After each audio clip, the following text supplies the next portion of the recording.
Super Mario RPG is a game that's made up the fabric of role-playing game discussions online. But why is that? Anywhere you go, you're bound to find someone reminiscing on the game's simple but engaging story, its iconic soundtrack, its thrilling battle system. It's deeply woven within the online expanse and in the hearts and minds of nearly everyone who's played it. There's just something endlessly classic about it that we can't quite put our finger on that keeps us coming back. If you ask 100 people what they love about Mario RPG, you're going to get 100 unique answers. They all touch upon similar topics, but everyone has a distinct way of framing them, and I'm no different. Mario RPG is a very special game to me, and I'm willing to bet it is for you too. What I aim to do here is give a thorough deep dive on one of Square and Nintendo's most fascinating video games of all time, and the colossal impact it had on both companies.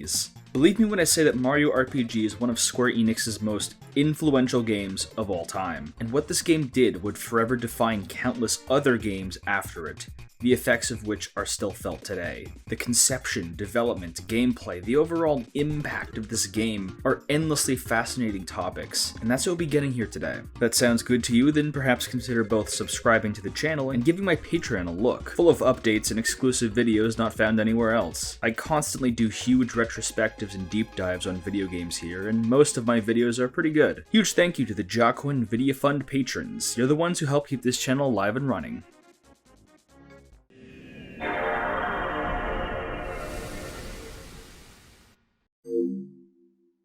Everyone asks, how is Mario RPG? But no one asks, why is Mario RPG? It might seem like a silly thing to ask, but we've grown far too accustomed to the idea of the portly plumber featured in role-playing games. But it wasn't always this way. Flashback to the 1990s, Super Mario had become a household name overnight as Nintendo's mascot character for the video game consoles that essentially saved the medium of video games in America. These platforming games might seem simple and even outdated by our modern standards, but talk to anyone who grew up in the 80s, Mario was him. My parents grew up in that era, and playing the original Super Mario Bros. Is still a fond memory for the two of them and millions of other people. Nintendo was shopping around the Mario brand by the time the Super Nintendo came out like it was Black Friday. Some things like the various Mario Brothers cartoons produced were cheesy but still had some good fun, while other adaptations and licensed products were less so.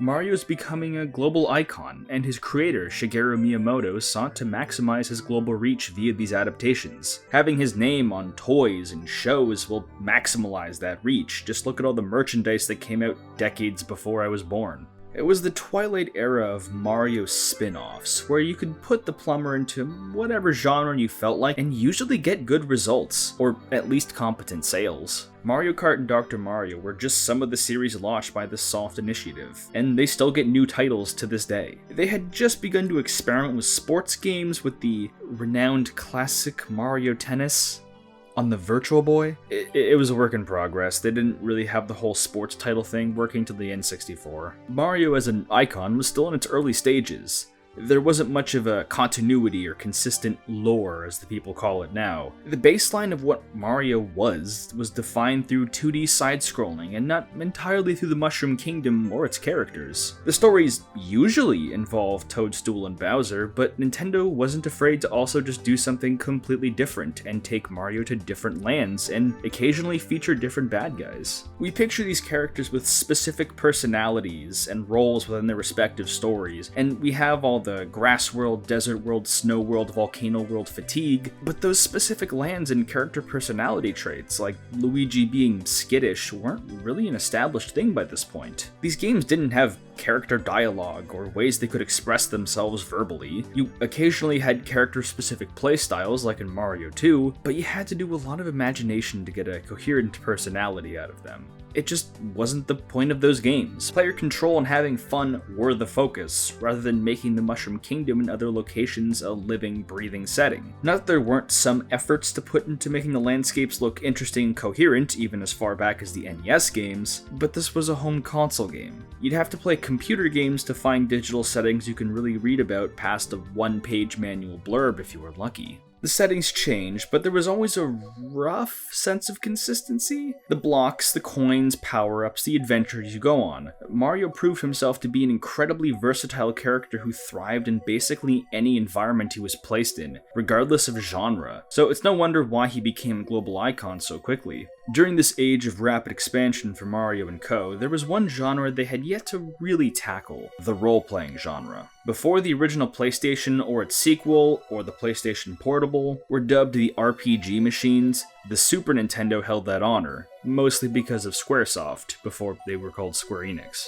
Square needs no introduction. Anyone who's here watching has played or at least heard of one of their titles. Final Fantasy and Chrono Trigger were legendary Super Nintendo titles, and other games like Secret of Mana proved to be worthy follow-ups. Not that other developers didn't have their own flagship series that were popular, but compared to Square, it was really no popularity contest. Miyamoto had no better choice of RPG developer for his growing idea of a Mario role-playing game. According to a 1995 interview with one of the game's directors, Chihiro Fujioka, the two companies met under incredibly simple circumstances. Miyamoto, and subsequently Nintendo, wanted the best in the business to make a Super Mario role-playing game, and Square wanted to create an RPG that did really well in the West. It's not like the company didn't have games that sold well in America. Final Fantasies 1, 4, and 6 did well, but Square still wanted that mega hit overseas to make the international market start to rival the domestics. So the two companies linked up. The development process sounded simple on paper, but it was reportedly quite a stressful environment because they had to deal with Miyamoto coming in to check on the development team every so often and bring sweeping changes to whatever he felt like. Fujioka says he was kind and didn't shoot down ideas so much as promote others in their stead, but he did also say, "Our graphics team cried a lot."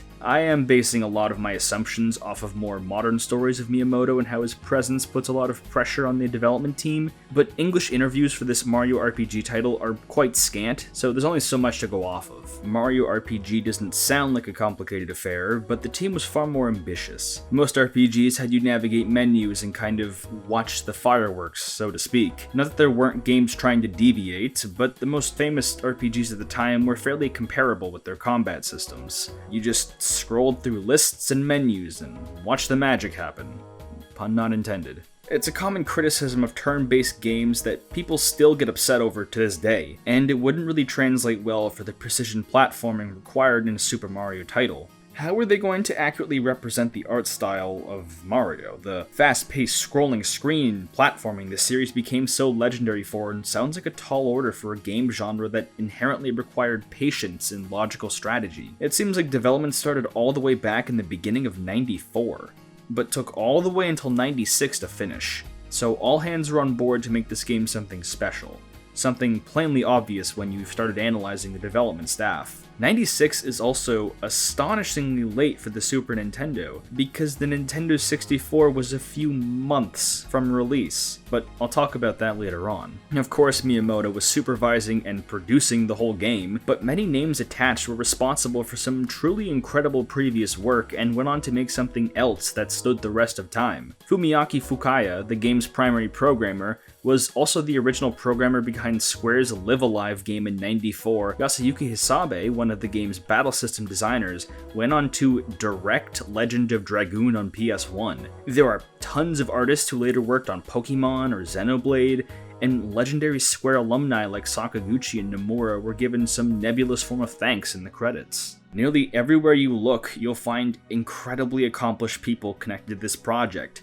Some masters of the genre casually working on the game. And believe me, some of the more interesting members of the development staff will come up later. Having these many powerhouses on the team made its development kind of a funny case. It's like pairing all the A+ students into one group project and having them pitch ideas to the teacher to see which one he goes for. Jiro Mifune, someone who made a ton of concept art for the game, shared a lot of his previous ideas, which shows just how much the project spent in the pitching phase. There's a lot of drawings of Mario & Co. in these very ornate outfits with tiny swords, or hairspray cans with lit matches.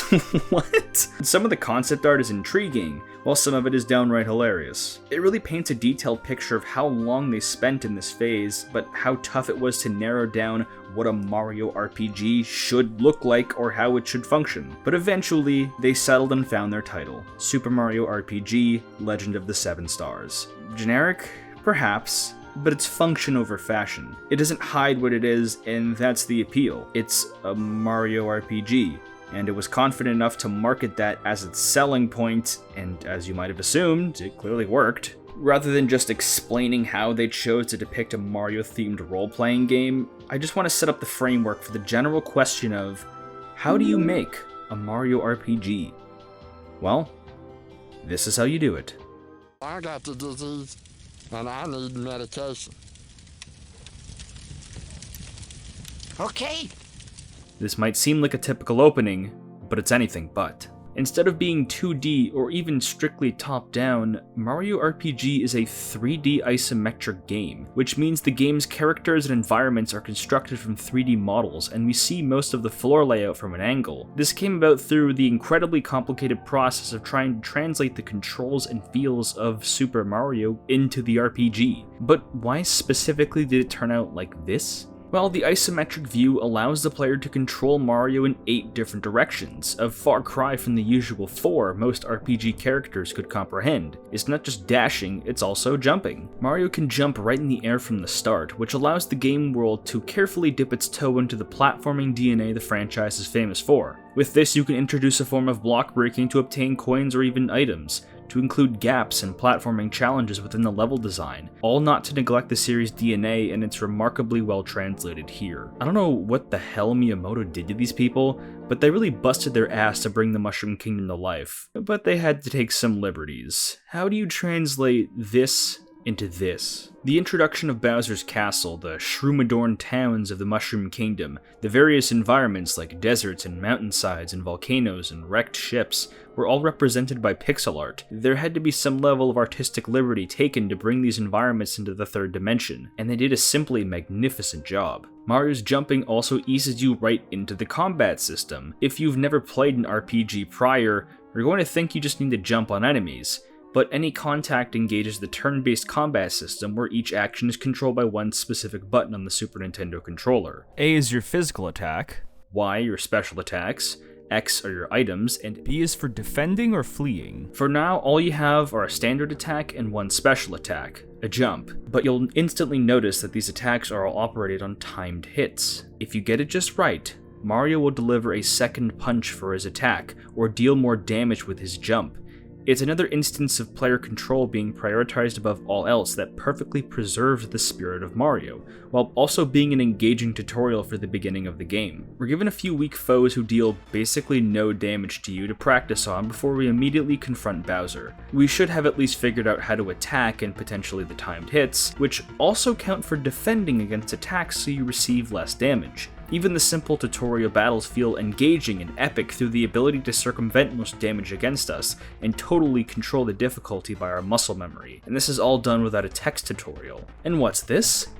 Bowser and Toadstool are speaking active dialogue. It's not like Toadstool is mute and hasn't spoken before, but it was ostensibly interchangeable with a text crawl from a faceless narrator. There wasn't much personality you can get from it. Aside from adaptations like the Nintendo Power comic book and a few others, characters didn't really have back and forth dialogue between each other, so Square simply took the lead and had to craft personalities on their own. Toadstool is still given advice despite being captured, telling Mario, and therefore the player, to not focus on Bowser, but instead the chain link holding up the chandelier he's on. Bowser is obviously pissed he has to deal with Mario, and his rage is characterized by not so kindly telling Mario he's going to murder him, and then preceding that threat with an attempt when he throws a hammer at him. Fighting Bowser right at the start is a pretty bold decision. He was typically the final boss, the very last threat before the end of the adventure.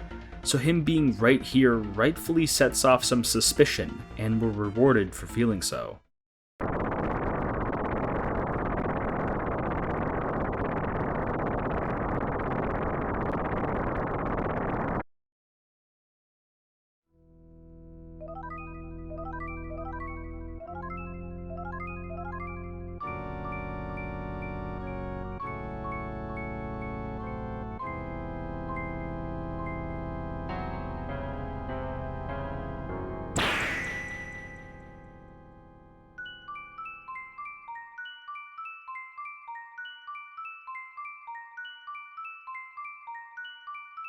Gigantic sword falls right from the heavens and strikes into Bowser's castle and summons the game's logo with it, accompanied by a gentle but foreboding tone that graces us with the knowledge that this isn't just any Super Mario story, it's a Super Mario RPG.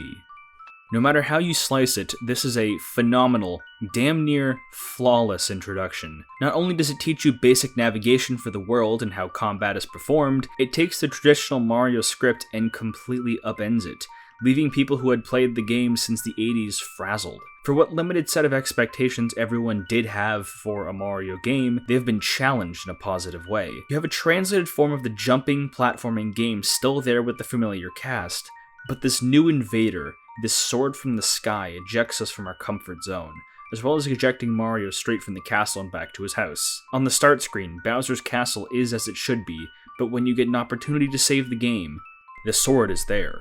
Square did all they could to lure you into a false sense of security, and it's a world-class opening that has been a permanent brainworm for me ever since I saw it. The idea of a Mario house, or pad in this case, is ubiquitous now, but it was surprisingly avant-garde for its time. It's been featured before in some adaptations, like that one anime movie no one talks about, but Mario's original conception was that he was an Italian plumber from Brooklyn, so he probably had a crib there first. But Mario RPG gives him this weird wooden shack out in the middle of nowhere to live by himself, like Nick Cage's character in Pig. It's a little strange, but the idea of Mario's house shows up in basically every other RPG after it, and even in other spin-offs. But this was its inception. By now, Mario's had quite a lot of adventures, and I don't know what the hell happened to his castle in Mario Land 2, so this is kind of a subtle way to indicate how close he's gotten to the Mushroom Kingdom and its residents that he just moved there. I don't know where's Luigi though. I don't know where he went. Regardless, Mario survived his flight, and if you try to return to the castle, the sword speaks to you. This is Exor. He's part of something called the Smithy Gang that's trying to take over the planet, and he destroys the bridge so you can't get inside. Toadstool and Bowser's fates are unknown, so we have little option other than to return to our pad and go the other direction. We get our reintroduction to combat featuring some familiar foes, Goombas and Koopas, who have completely different attacks we have to learn the rhythm of in order to block. When I first mentioned the ability to block and increase attacks with button presses, and you haven't played this game, you probably thought there would be some kind of visual cue in order to perfectly align your attacks, but there isn't. Instead, you hear an audio jingle when you correctly time your hits, and you can figure out when it's going to appear from your menu screen. So each attack needs to be dealt with extreme accuracy. You can't sleepwalk through any fights. It's a fairly ahead of its time system, but maybe because I'm so used to other RPGs with that mechanic, there is something a bit off with how Mario RPG does it. While I love the 3D models the characters have, it can be a little confusing sometimes to tell when the game determines you need to block or attack. It doesn't always perfectly align with the animations, not to an outrageous broken degree, but one that's probably gonna make you say, "What? I totally blocked that. Why didn't it work?" more than a couple times on specific attacks. Usually that just means taking more damage, but sometimes it can be life or death in surviving an attack. It does mean you have to pay attention to audio cues and animations, but I'm just saying it's a little inconsistent compared to other games that do this exact thing. I remember being a teenager playing this game for the first time thinking, wow, I'm horrible at this game, when I kept flubbing hits, and obviously I just had to learn, but I am curious to hear if people also felt some of the attacks were really hit or miss. Pun not intended. Also, just take a listen to this incredible battle theme.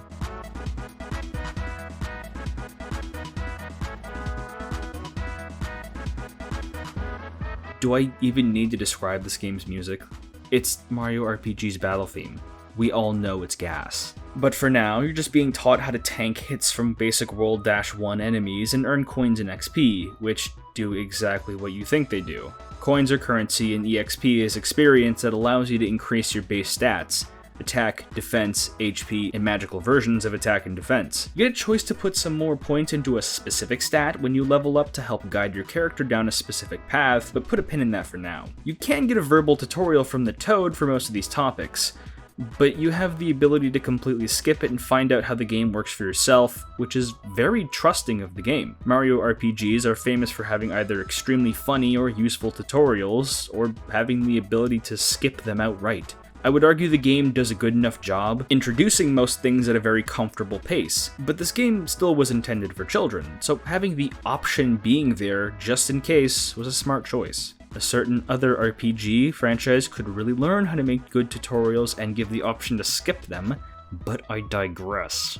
The only path so far is the path to the Mushroom Kingdom proper, but we're blocked by a Hammer Bro boss fight. Naturally, he hits harder and has more health, but if you fought everything prior, this fight's a no-brainer. He drops a hammer after his defeat, which turns out to be an equipable weapon for Mario that provides a stat bonus, but also completely changes the timing of his attacks. The development team struggled to find weapons that didn't contrast too much with Mario's kid-friendly appeal, but I think this giant cartoon-like hammer was a Miyamoto suggestion. If there aren't any power-ups around, this style of hammer has been both Mario and Luigi's primary noggin bonker ever since, and it fits well. Mario already has so much DNA shared with classic cartoon characters, so the kind of hammer that would leave a giant Wile E. Coyote bumps on people's head rather than bludgeon them like Gendry's Warhammer is a smart choice. The other characters have similarly charming weapons in the form of sticks, cymbals, frying pans, even chain chomps. Since this is an RPG, we have all manner of weapons and armors and accessories to equip in the main menu, but weapons almost always change the timing and animation of our physical attacks like I've mentioned, so we need to relearn how to use them most effectively with every new equipment we obtain. I personally found it thrilling and always kept the game feeling fresh, even if it meant I was extremely hesitant to face any boss when I equipped a new weapon before I fought a dozen enemies to nail the timing first. Mario RPG decides to forego a flat world design and instead gives us specific points on a map for us to bounce between,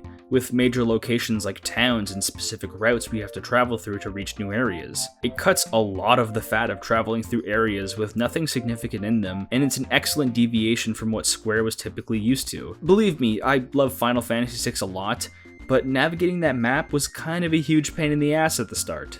It's actually more impressive than you might think when you realize that you're traveling through the Mushroom Kingdom in a very familiar method from a prior game. It's an excellent way to reinvent traveling through Dinosaur Land from Mario World, but also to stitch the Mushroom Kingdom together into one cohesive landmass. Those biomes I mentioned that are featured in the likes of the later New Super Mario Bros. Titles really began to take shape from Mario RPG. They were sort of in the original games, but especially with the original NES title, the map is circular. We have to start with Mario's house and the inaccessible Bowser's castle, and you have to go from right to left until we eventually get back to Bowser's castle in full circle. It's just small enough to be comfortable to navigate, but there's just the right amount of detours and occasional backtracking to never detract from the feeling of going on a journey and seeing all that needs to be seen. The threat to the kingdom isn't immediately right this second. This Smithy gang just got here, so we're allowed to see what the Mushroom Kingdom looks like when it's not an active terror. It isn't called Toad Town, but it's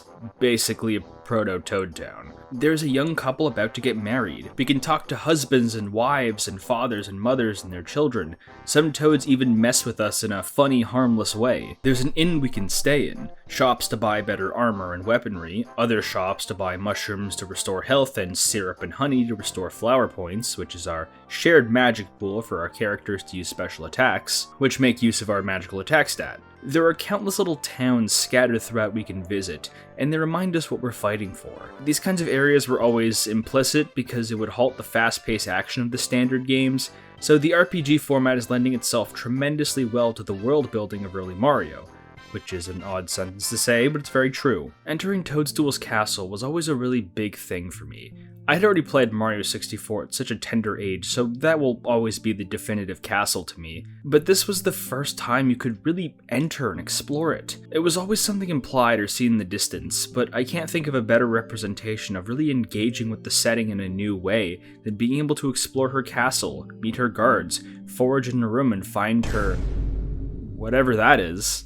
This is one of the most infamous Easter eggs in all of gaming, and people still debate over the meaning of it to this day. Toadstool's grandmother shoos you away, so it's obviously something she doesn't want you to see. What is it? Alcohol? A vibe scepter? It was called XXX in the Japanese version, so it could be anything. Being charitable, it's probably just a pair of underwear, because Square is a Japanese company, and finding a pair of girls' underwear is like a weirdly common trope, but it's left ambiguous as to what exactly it is. Maybe it's her copy of Blades of Glory, we don't know. Troubled childhood? If you call being a 9-year-old kid with a 35-year-old girlfriend troubled. We get the Chancellor, who is a proto-Toadsworth, and explains that Toadstool and Bowser are nowhere to be found. As you might have noticed, Mario doesn't have written dialogue. Instead, this game has him use gestures and charades to communicate his points. He turns into Peach and Bowser to explain the entire intro of the game, rather than having spoken dialogue. But why is that? It's a trend that's continued with basically every single story-heavy Mario game. Mario either speaks nothing at all, or only in extremely short bursts, or in Italian gibberish. Thank you so much for playing my game. Ever since the beginning, Mario mostly expressed himself through jumping rather than the spoken word. It's actually quite a multifaceted answer. Even if the denizens of the Mushroom Kingdom are a little one-note as a result of being a franchise for all ages and appeal to the widest demographic possible, Mario is especially one-note. What do we know about Mario without him having to say anything? Well, he's heroic, chipper, stoic, always up for the task. What limited speech he does have are always catchphrases meant to elicit joy and adventure. I'm tired. Okie dokie. When you buy a Mario game, you always see him having a good time, and other characters are constantly attributing and backing up the implications of his heroism. This game takes place in a world where Mario has been here for some time and constantly saving people, so it's not like he needs to verbally reiterate it. It picks up from the adventures we've already had symbolically, if not directly referenced. I don't think you'd be shocked to hear that the silent protagonist is meant for the player to project onto, to assume the role of, but Mario clearly has a simple but still incredibly strongly defined personality outside of his lack of verbal expression. So you can reasonably self-insert, but you intrinsically understand what Mario is like because he takes so much DNA from characters like Popeye. He's a modernized version of those old cartoon shorts that were light on sound and featured no voices whatsoever. But as the world and characters grew around him, he stayed true to that origin and became a rock for everyone else. Luigi can sometimes speak in these games, but he relies on his strong and silent brother. Mario's role as a protector of the kingdom and the innocent speaks for itself, despite his silence. The shapeshifting is unique to this game and provides a lot of humor in Mario explaining past events without boring the player. It's wonderful, and Nintendo would just kinda steal the silent treatment for the later RPGs, but I think Square put the most amount of effort into making it funny. Regardless, we're on our way to try and find the princess, but we run into this little guy who gets robbed of his grandpappy's coin by what looks like a dinosaur, which causes him to cry and unintentionally start a rainstorm because of it. Even without speaking to him, we can make a tons of assumptions about his character. He's a cloud, so starting a rainstorm feels pretty natural. But he's young, given that he's so easily cried over misfortune that he's doing something in service to his granddaddy, something children are usually expected to do. But chill with the slur, son. This is Mallow, and he's my son. No debate about that. He's a good-hearted but naive frog who asks Mario for help because of his reputation for stopping ne'er-do-wells. Square did something incredibly interesting by having our starting party members be completely original characters. The box cover should tell us who's going to be linking up with us later on, but Gino and you-know-who are Square OCs, which is a very interesting move. He joins us to get his coin back and later meet up with his granddad, which is our introduction to balancing party members, and which aspects characters are best suited for. Mario must always be in the front line, so he has to be at least a little bit good at everything. Meanwhile, Mallow is much more adept at magic. He starts off with a spell that can target multiple people, and later he learns a healing spell for one. This is where you must learn how to wisely spend flower points, because each character draws from the same pool, and better spells often cost more points. You can find flower items in the overworld to increase your points alongside leveling up, but I just stocked up on a ton of syrups and honeys throughout the game, and you can easily do the same, if you're wise with your money. You can choose to allocate some points into specific stats like I've mentioned, but I highly recommend you figure out what each character is good for. HP is only useful sometimes, and for now, just put all points from Mario into his attack and defense, and Mallow's into magic. We gotta chase around this croc named Croco, get our frog coin back. This fight actually kicked my ass because I was a little underleveled and you can't block magical attacks, which the game doesn't do a good job at teaching. So much that the eventual remake outright tells you this is the case because it really wasn't clear. Croco is weak to Mario's fire orb, which introduces us to enemy weaknesses. Weaknesses are a very understated part of the game's combat because of its low amount of elemental spells. You have fire, ice, lightning, and jump. Jump and fire are exclusive to Mario, and Mallow has the other two elements. There are some status effect other characters can use, but they don't come up that often on our side, so whatever. This all means that each character has a highly specific role, and spoilers, there's 5 characters in total, which means you'll need to choose a specific member if you want to deal with a slightly more damage to your boss fights. It's very functional, but I honestly hardly even use the system that much. Most physical attacks work just fine, if not better. Sometimes weaknesses make sense, but sometimes they don't. When you fight Croco, you only have 3 possible magical attacks, so in the interest of dealing the most damage, you're gonna try at least all of them once. Croco has a unique reaction to Mario's fire because he cradles his tail afterwards, so that tells us that fire is his weakness. There are even dry bones enemies later in the game that can only be defeated by the jump element of Mario, like how they crumble when you jump on them in the proper games. It's great. Other times, weaknesses are kind of just random attacks with no forethought. Some foes are just weak against lightning because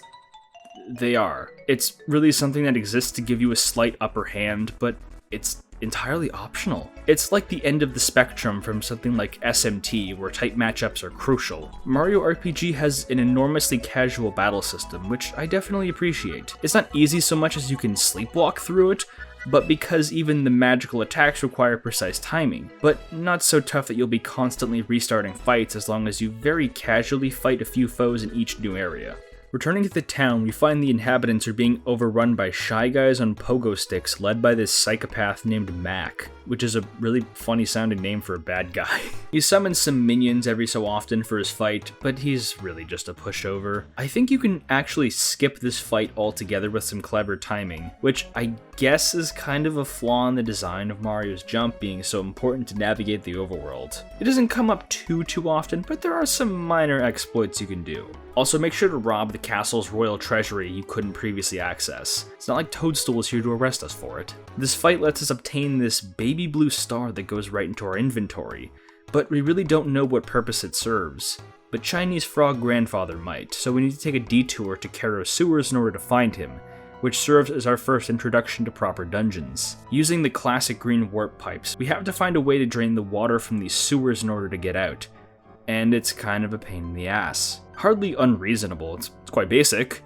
but most of the dungeon puzzles really don't tickle my fancy. Most of them are either way too basic or extremely boring. We also get introduced to undead enemies, which are tough to defeat, but can be killed instantly with the pure water item, kind of like throwing a phoenix down. We get into another boss fight after Mac in the form of whatever the hell Belome is. Sometimes this game throws bosses right after each other, and it's never really a stressful thing because the game is actually quite masterfully paced. A casual playthrough without too much grinding is perfect for almost every encounter, while foregoing grinding makes it reasonably and entirely a fair challenge. This freak of nature, Belome, here isn't just another sponge to wail on. He's here to teach you about status effects. You have your standard effects like poison, sleep, and mute, which gradually remove health, prevent any turns, or use special items respectively, but there's some more unique ones. Fear halves all attack and defense, and there are 2 transform spells, Mushroom and Scarecrow. Scarecrow changes you into exactly that and prevents you from using items or standard attacks,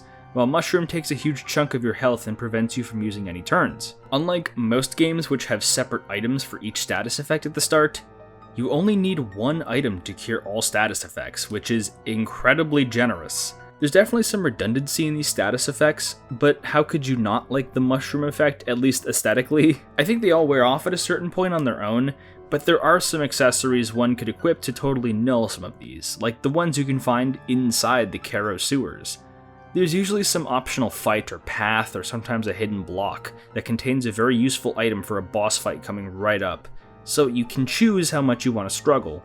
Belome is an easy fight, but we're given the most ominous warning I've ever heard in my life and sent rushing down to the mountain rapids with a minigame involving coin collecting. There are a ton of little minigames that involve some minor platforming challenge to break up the pacing, which I feel a little mixed on. This one and the later barrel challenges are pretty fun, while the later on minecart route can feel like Chinese water torture. It's like Mario Party. Some of these events you just need to grit your teeth and get over with because that one kid that no one is friends with but your mom invited because she's friends with his mom comes over and completely ruins the vibe of your friends, and slowly people stop enjoying their childhood favorite video games because of it. And we're off to join Mallow to meet his grandfather and tadpole brothers, who look like actual tadpoles. There we meet Frog Fuchsius. That's his name in English, and it's awesome. It's okay that I can give him a stereotypical accent. My granddad is Chinese. No, you have to. But for real, Frog Fuchsius is a solid guy. We return to him and he delivers Mallow some tough but important news. He is not a frog whatsoever, but an orphan. He simply found him floating in the pond as a baby and took him in as his own. He feels his grandson must learn to become a man, and he promptly sends him on a journey with Mario by his side. Mallow is naturally reluctant to do this, but he must discover his origins, and the search to find Toadstool will likely take us all over the kingdom, so our one stone is well met with this pair of proverbial birds. It's a simple motivation, but this game is intended for all ages. I wouldn't be surprised to hear if kids really related to Mallow as a young person who struggles to control their emotions and on a journey to discover who they really are, with Super Mario along to protect them. I wish Mario was my dad. This is the first instance of the song simply called Sad Song playing, and you've almost definitely heard it before. The internet is obsessed with this song. It's part of the holy collection of YouTuber music.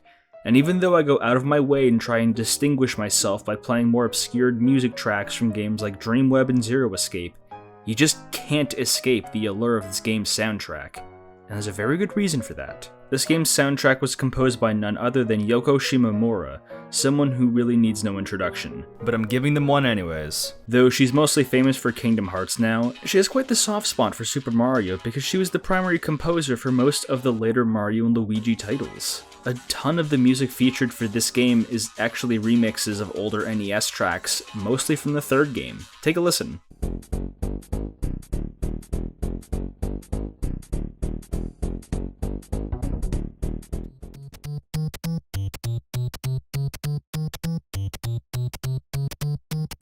I'm sure you don't need me to say it, but you can tell Shimomura has an intimate love for the franchise because these tracks are just filled with heart and soul, and she explains as much in interviews. Super Mario was what she credited with as her first experience with video games, so she not only wanted to make a memorable soundtrack, she wanted to capture the ebbs and flows of what a Mario adventure should be.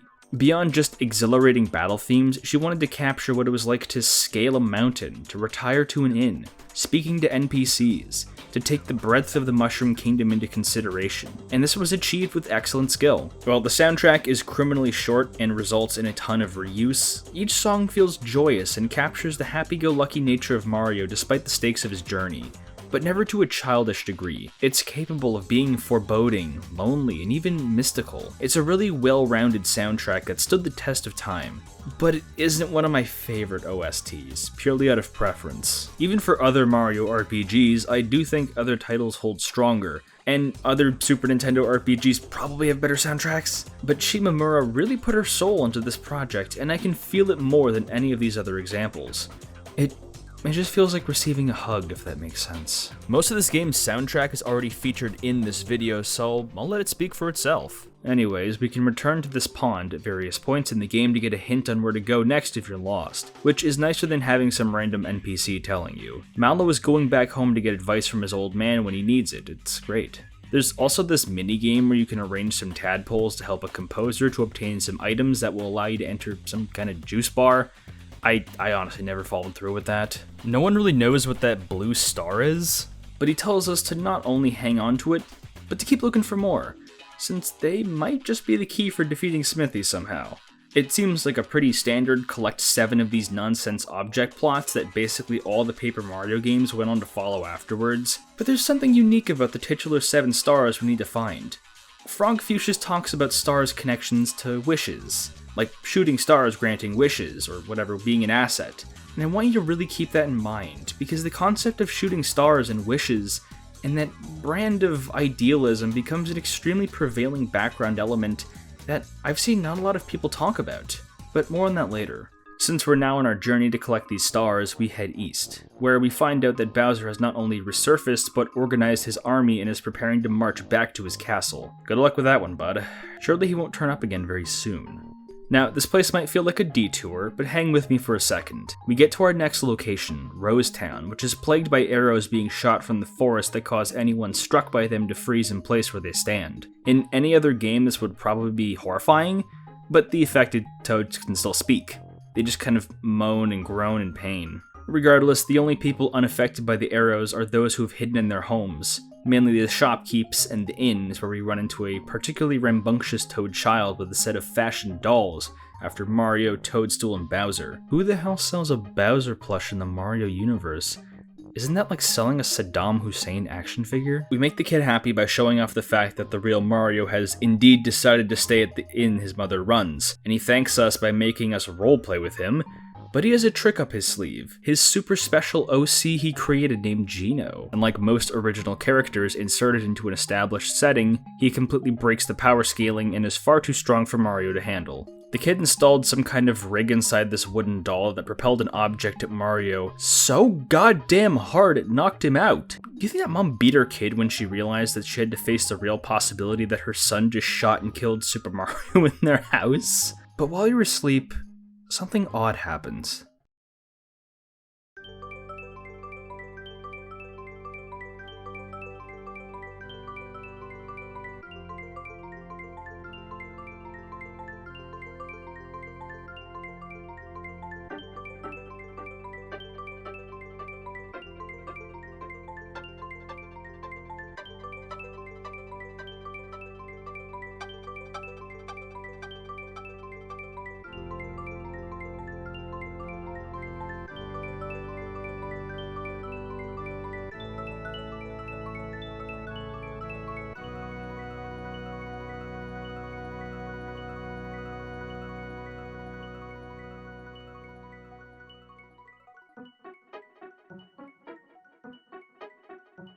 Now the mysteries of Rose Town have doubled.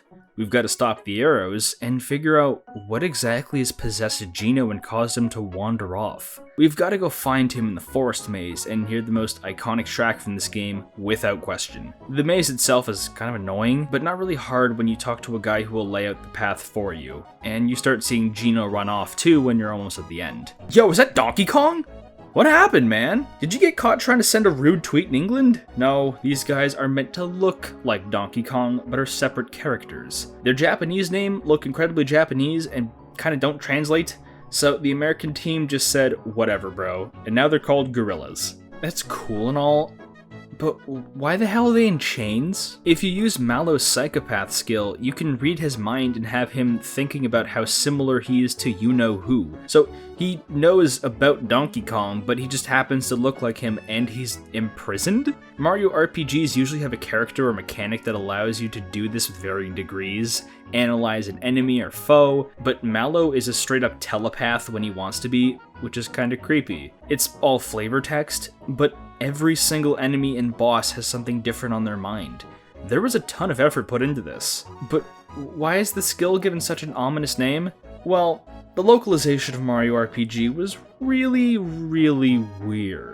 It was primarily localized by Ted Woolsey, who had quite the reputation back when he was localizing a ton of Square games in the 90s. Remember, localization is not just direct translation, you're also changing a lot of the game in order to have it gel over smoothly with each culture. Like some of the victory animations look pretty damn funny in a Western context, but means something entirely different to an Asian one. There's also the issue of incredibly limited character spaces within Super Nintendo games. You can only fit so much into it for all the text, so sometimes you couldn't fully translate everything with 100% accuracy because you would go over the memory limit. So you had to achieve a perfect balance of accuracy, getting the gist of it, and making sense to an English audience. It's way easier to point out a bad localization when all the dialogue is really boring or dry. Sometimes there's obvious grammatical mistakes or little tics and phrases you see constantly pop up because of how radically different English and Japanese are to each other. Woolsey is held in some controversy because he wouldn't just localize, he would just add new stuff when he felt like it. There's a famous line a Toad says here about a bazooka that is nowhere to be seen in the Japanese original. And a lot of names are totally different to their Asian counterparts because Woolsey would just rename them like that for the Nookie. Mac is named that because he was named after a German song called Mac the Knife, because Mac rides a bladed pogo stick. Frog Fuchsias has what I can loosely describe as ancient Chinese facial hair, so I guess that tracks. Some names do stick better than others, and some kind of just come out of nowhere. I'm not sure how well Mallow's mind-reading ability translates into English, but psychopath was a uniquely Woolsey invention. There were some huge upside to Woolsey's more liberal translations. He worked on Final Fantasy VI/3's translation, and a lot of Kefka's more memorable lines were something made for the English version. which kind of changed the interpretation of his character. There's an amazing Reddit thread that goes into way more detail, but to make an extremely complicated topic simple, there's a lot of work that goes into localization. And I think Mario RPGs is very odd, but works in his favor. Some lines are made sillier and some names have unorthodox translations, but I would argue it helps them stand out more. Compare two versions of the same character. Which version is less accurate, but more memorable? This is why Woolsey is so controversial. There's debate amongst fans of how much should be changed and if some of the new additions get in the way of a more accurate translation. But Mario RPG keeps its story and most of its characterization pretty consistent because of the simpler language used.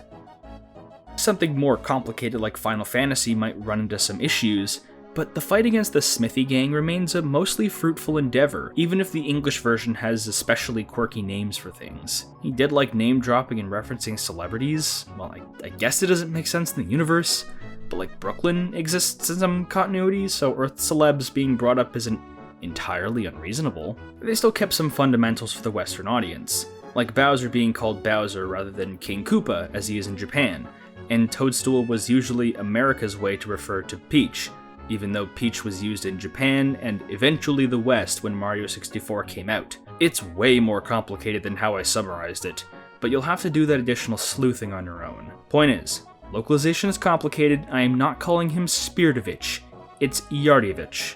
I am dead naming him, I don't care what's more accurate, this name is Swag. There are whole lists of these Woolseyisms out there you can search on your own time, it's great. I think he does something with Xbox now, I don't know. Oh yeah, where was I again? Oh yeah, the Forest Maze. We run into the Fiend who's been firing all these arrows, a living bow named Bowyer. This one's actually accurately translated too. Gino wastes no time and stands on business. Star business. He doesn't really explain, but there isn't any time to do that because we've got to join him to cut Bowyer's strings and save Rosetown and collect another star. This fight is actually one of the most unique and memorable fights in the game because Bowyer can disable one of your action buttons every so often, meaning you can't physically attack or use items or magic, so you have to constantly swap strategies on the fly. Gino is something of a mixed attacker glass cannon. He can punch and use his star magic to great effect, but man, he can really not take abuse whatsoever, which means the fight will most likely play out as Gino using a mix of attacks, Mario going all physical, and Mallow heal-botting, which begins to set up one of the game's most troublesome issues when we obtain our final two party members, just how poorly everyone is balanced. For now, divide your stat points for Mario, Mallow, and Gino into all physical, magic, and magic again respectively for a reason you'll see later. Gino finally introduces himself, and it's just as we might expect. He's some kind of star spirit from the heavens who's occupying this child's doll. His real name is unpronounceable, something that is also different in the Japanese version, so he asked to be called after said doll, Gino. If there's anything people tend to remember about this game, it's him. And that's not for no reason. Gino is almost unreasonably cool for this game. He is a magical angel possessing a doll that is one of the only people that knows what's going on with Star Road, and is the one that directs us towards a lot of said stars we need to collect in the first place. His entire body holds secret gun compartments basically everywhere. His inputs are incredibly simple, and he's a versatile mixed attacker who can hit reasonably hard magically and physically, and eventually gets Geno Boost, which boosts attack and defense for a single character, which makes him one of two characters capable of support. He's a staple of the game and the community around it, so much so that it essentially eclipses poor Mallow.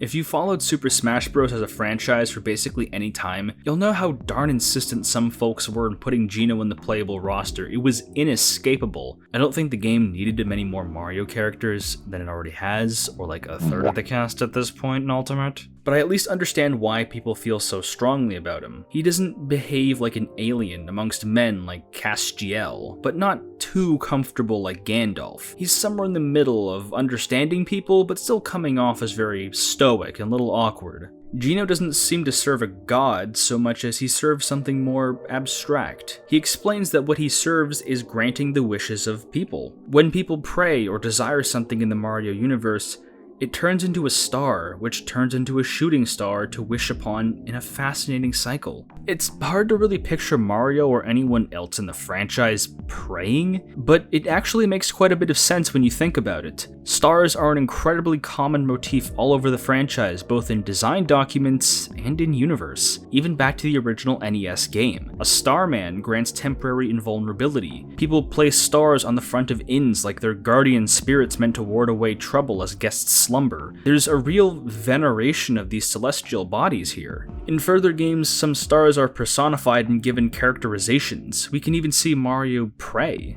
There is some extremely understated but very real religious worship going on with this series that not a lot of people talk about. Think about Mario 64. If we view the journey to collect stars as a journey to accumulate spiritual power from heaven in order to defeat Bowser, the story takes quite the twist, doesn't it? Mario sometimes has an afterlife. At least sometimes. It's not consistent. There's even that really weird lore drop in Yoshi's Island DS where Mario and a few others are born as star children to illustrate some kind of great spiritual power, which also means that Peach's leadership of the kingdom has at least somewhat divinely ordained as someone with a star inside of her, whatever that means. I spent a lot of time arguing about the star children in Yoshi's Island DS with people. It's complicated. The stars don't seem like traditional gods, they're more like Japanese kami, and the divide between them is quite thin. They seem to serve the regular people's wishes and dreams with the goals of granting them, which is a very sweet gesture. I have more to say about stars in the Mario universe coming up, but check out this video from Religion for Breakfast on this topic. He's a scholar who decided to take a critical look at all the star worship, and it's an excellent video. Gino says that his home, Star Road, is greatly troubled because it was broken by Exor upon the Smithy Gang's arrival, and we've already been there before. It's a location in Super Mario World. It's the secret levels you can find all over the map, which means it's a physical location that can be accessed from multiple points in the world, since Mario World took place separately from the kingdom, presumably somewhere high in the sky is where the Star Road is. The stars we've been collecting so far are all pieces of Star Road we need to continue the wish-granting cycle of in the world, and kick Smithy and Co out to do so. We grab our second piece and head to the Pipe Vault to find the next one. There's an optional location called Yoster Island where you can chill with some Yoshis, race, and win some candies, but there's not really much use for it. We head to Mole Town instead, where, predictably, it's a town filled with photo-negative Mickey Roonies. Nah, I'm just messing with you. Everyone here's a mole. The mine has collapsed and trapped most of the men inside, and Okay, I'll be honest, not much happens here. We get a star piece, there's an annoying-ass battle with Croco, fight this random Punchinello guy even though he's not associated with Smithy at all, he just has the star piece for some reason. One of the negative traits of collecting 7 special items in these games is that some locations are just nowhere near as interesting as others, and nothing about this area really sticks out enough. Not even the totally not suspicious shiny stone and or fireworks you can get here, which definitely won't be important later. Once you stock your party up with items and get the 3rd star piece, we try and exit Mole Town and get accosted by 3 Sniffets desperately chasing a beetle that landed on Mario's nose for their master, Booster, so he can entertain the princess from the sky. We've been looking for Toadstool the whole game, but we only find clues of her whereabouts completely out of nothing right after finding the 3rd star. It's fantastic. This is how we're introduced to Booster Tower, and it's easily the 2nd best location in the entire game. Just hilarious nonsense the whole way throughout. We straight up can't get in the tower because Booster just locked the front door. Bowser is already there, and this is really the origin of him being a bit of a buffoon, because he's got no army, and he has no idea how to maintain his image of being a powerful king despite losing his castle and being completely powerless in the given situation. He carries real Mew Iruma energy throughout the entire game, where he puts on a hyper-confident front but will back down and whimper like an animal when anyone talks back to him. And he reluctantly teams up with us, mostly just to get his stuff back, which is the crux for almost every team-up the Koopa King has with Mario and Co. later in the franchise. With some slight variations, this is kind of how he operates in every RPG where he isn't the main threat, which is actually quite common. Square made him something of a punk-made bitch, and he can't escape that label for all of time. Once we bust down the door with Bowser, it's just you and Booster Tower, so good luck. It's actually quite the lengthy dungeon, but it never feels stale because there's an extremely adept mix of combat encounters, puzzles, and humor, mainly in the form of Booster himself. He's described as childish, but he comes off as mentally deficient and completely delusional. And I think he's some kind of warlord or minor nobility, because he comes from a long line of boosters, which would explain why he owns land and a building and has a small army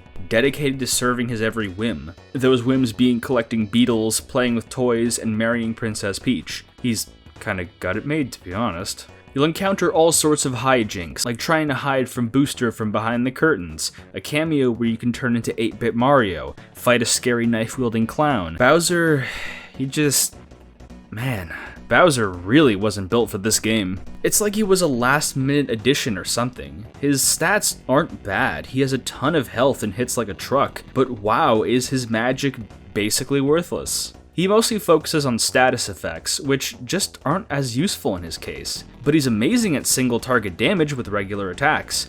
But Mario can not only match, but surpass that through a specific build. Not only that, there's hardly any equipment for Bowser at all. A lot of shops straight up don't sell it, it's absurd. You can find a lot of equipment in dungeons and other locations that aren't shops, but Bowser almost requires that outright, even in the Booster Tower. He's just an unfortunate character, but he isn't useless. He can be actually quite useful for grinding levels, however useful that proves to you during your playthrough. He can deal big damage against bosses too, so he's just exceptionally situational. Booster is a hilarious character, and so much of the larger-than-life personality is found in his home. There's an entire train system running through his house because he likes trains, booby-trapped rooms, and countless guards at his whim and disposal, and we get that perfect theme song that captures the whimsy and playful aggression of his character.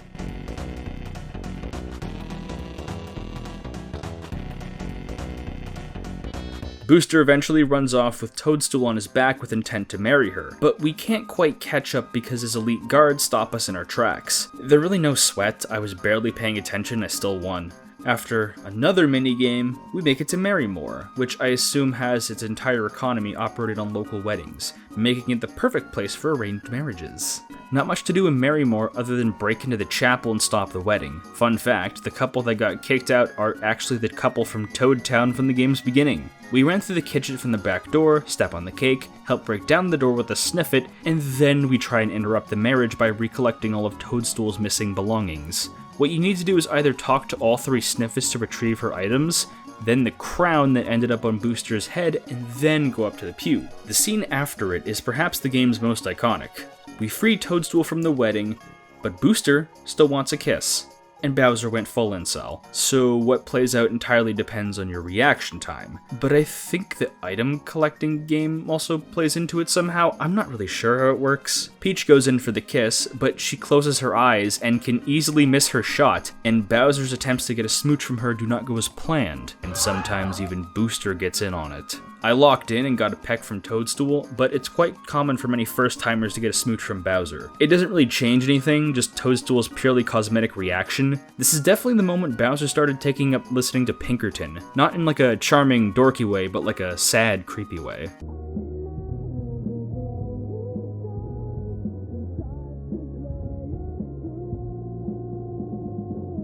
Also, you have to fight that wedding cake, and it's somehow one of the most difficult bosses in the entire game due to its huge health pool and affliction for status effects. Great! But once we beat it, we can finally rescue Toadstool for real. It's pretty common knowledge the two are definitely, interested in each other, but are just friends for now.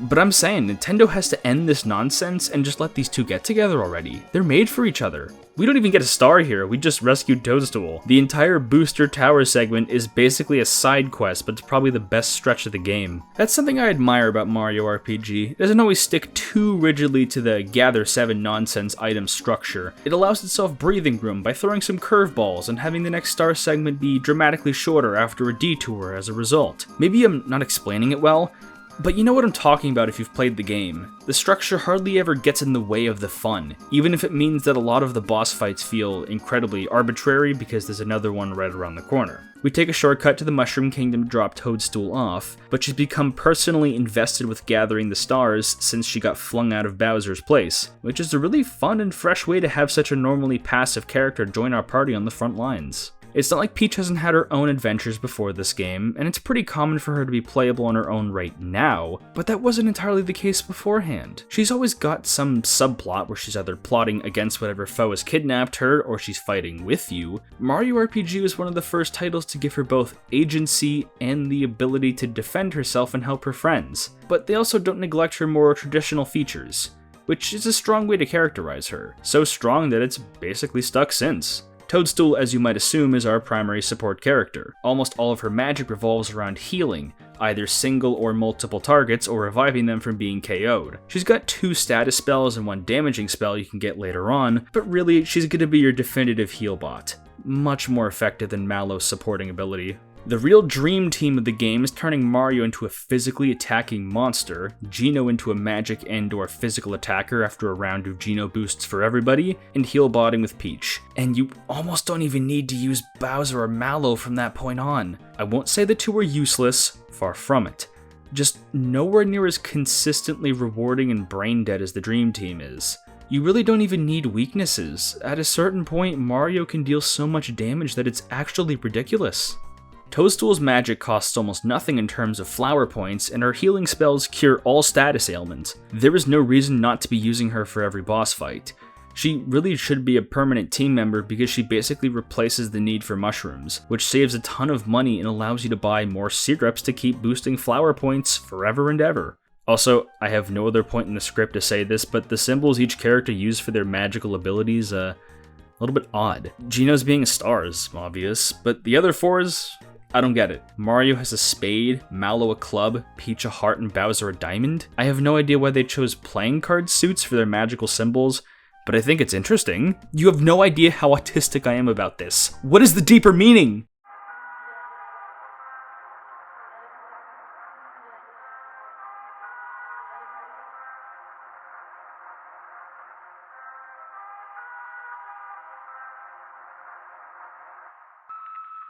A new location has opened up on the map called Star Hill. Man, just drink in that soundtrack.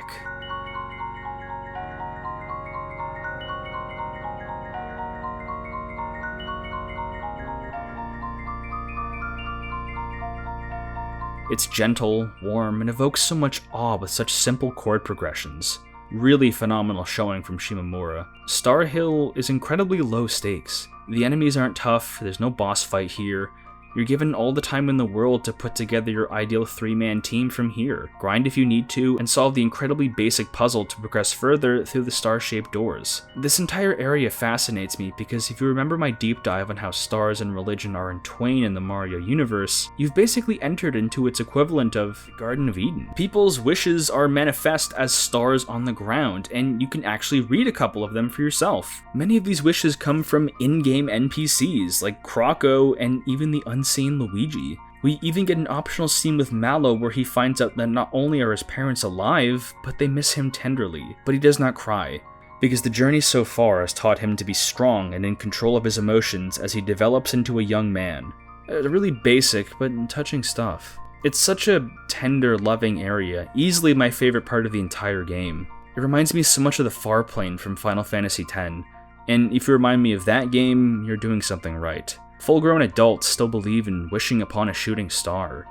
Even past the real possibility that wish-granting is a real supernatural force in the Mario continuity, it communicates that the people in the universe have never abandoned their childlike wonder and glee despite everything, which feels so rejuvenating to intake. There's almost no real cynicism or evil here. Even characters like Bowser and Croco, who are bad guys, are given some opportunity to show how they can be a force for good, even if it's reluctantly. It also communicates something indirectly about the Smithy gang. None of their wishes are here because they don't believe in wishes or hope. All we've seen of them is that they're modeled after weaponry, something tangible you can hold in your hands, and that does not touch the realm of imagination or idealism. I don't really have the words for it, but there's a background ideological battle happening between Smithy and the Mushroom Kingdom.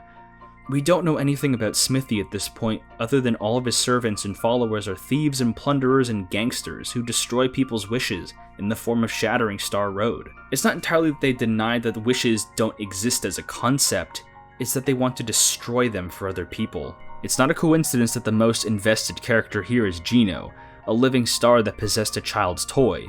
He is literally a being made up of childlike wonder and imagination coming to refute the cold hard war economy and aggression that comes with adulthood, where Smithy and co have no attachment to anything other than the blades in their hands. Maybe I'm reading a bit too much into that, but this war has become just as ideological as it is tangible, which deepened the stakes for me tremendously. Being able to visit a physical location and read people's most innermost dreams and have them not only be accepted, but be entirely reasonable requests to grant in the Mario universe really speaks volumes for how easygoing and close the people are here. Even people like Bowser are allowed to set foot on this bed of meteors that make up this wonderful hub of heartfelt dreams. We oh so casually reach the 4th star piece because this is a place untouched by Smithy and evil, except whatever the hell that is. It's very cool, but it's very out of place that I kinda laughed seeing it. I do wish we could see the wishes from more of our party members besides Mallow, but I could also reasonably assume what everyone would wish for. Besides, I think Mario's already had his wish granted. We move on to the 5th star piece, which is somewhere near Seaside Town, an extremely strange town where all the toads have this sickly gray appearance and are incredibly sketchy. We can talk to the tadpole, now Frog, one of Mallow's adopted brothers who left the pond to go study, who agrees with our assertions. From talking to various toads, they tell us that one of the stars has fallen into the ocean into the fins of a notorious pirate named Jonathan Jones. Really out of place name for a Mario character. We get to explore this haunted pirate ship full of dead enemies and starfish and other undead creatures of the night. But I really hated this area. The ambience and music are on point, however. We can hear the constant creaking of the wood and the howl of the oppressive ocean.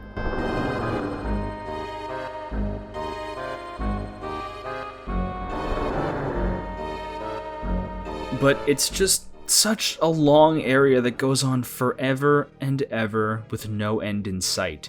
With 2 bosses almost right next to each other, and the first one is like the biggest pain in the ass ever. There's a segment where you need to guess a password to enter a room to fight Jones, but we need to manually enter each letter, and each letter is only obtained through an entirely separate puzzle room, some of which suck ass. You can skip this entirely if you know the word from the get-go, but this is easily the 2nd longest dungeon in the entire game and completely kneecapped the pacing for me. Every enemy you also fight is annoying.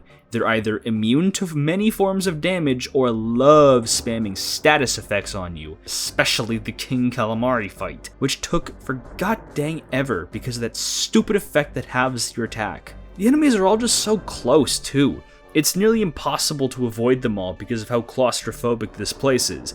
I had to go back to get more syrups after I accumulated all those coins, and avoiding all those stupid rats and starfish felt like I was in that torture scene from Law Abiding Citizen. It's one of the lowest points of the game for me. Fortunately, where you do reach Jones, it does redeem itself a bit. Jones is not a Smithy crony, he's a neutral party that will willingly hand you the star if you beat him in a fair fight, which is a pretty bro move. These games have a bit of a thing for pirate characters, but Jones is just endlessly cool, sipping wine while admiring the strange artifact that fell into his turf, but respects Mario's swag after a fight. His encounter isn't that hard, but he does challenge Mario to a one-on-one, with your party members and his shark gang cheering you on their respective leaders from the sides, which is pretty goddamn cool. We have to return to Seaside Town, but as you might have guessed, these weren't toads at all, but rather this split-up form of Yardyevich, a shape-shifting spear and servant to Smithy. So Yardyevich took over the entire town and locked up the residents at the town hall, and assumed all of their forms to dupe people into giving him the star rather than having to go fetch it out for himself. You're given the option to not hand it over when he demands you do so, which leads to him revealing that he's torturing the captured toads. Okay, it's tickle torture, he's not ripping their teeth out.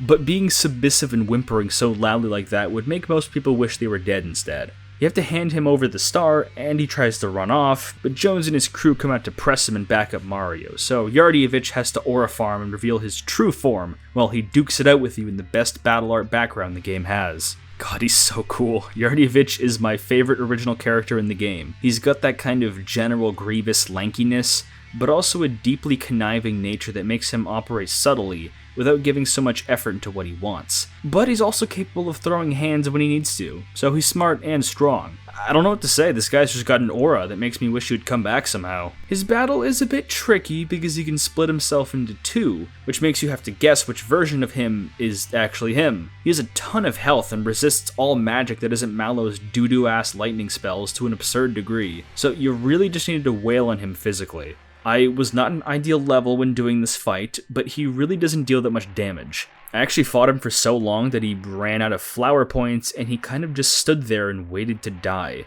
It was a little depressing. With that, we get our 5th star piece at around 6 hours of playtime, which just goes to show how damn short this game is. We've got to follow the trail of a giant axe, spelled in the American way, flying through the air, which leads us to the obligatory pain-in-the-ass desert level with these stupid cannons you have to platform up the cliffs with. Getting to that area is a real damn chore because you have to follow a specific pattern of quicksand, or whirlpools, sinkhole, I don't know what these are. These stupid dumbass samurai enemies are in all of them, and of course they have insta-kill attacks.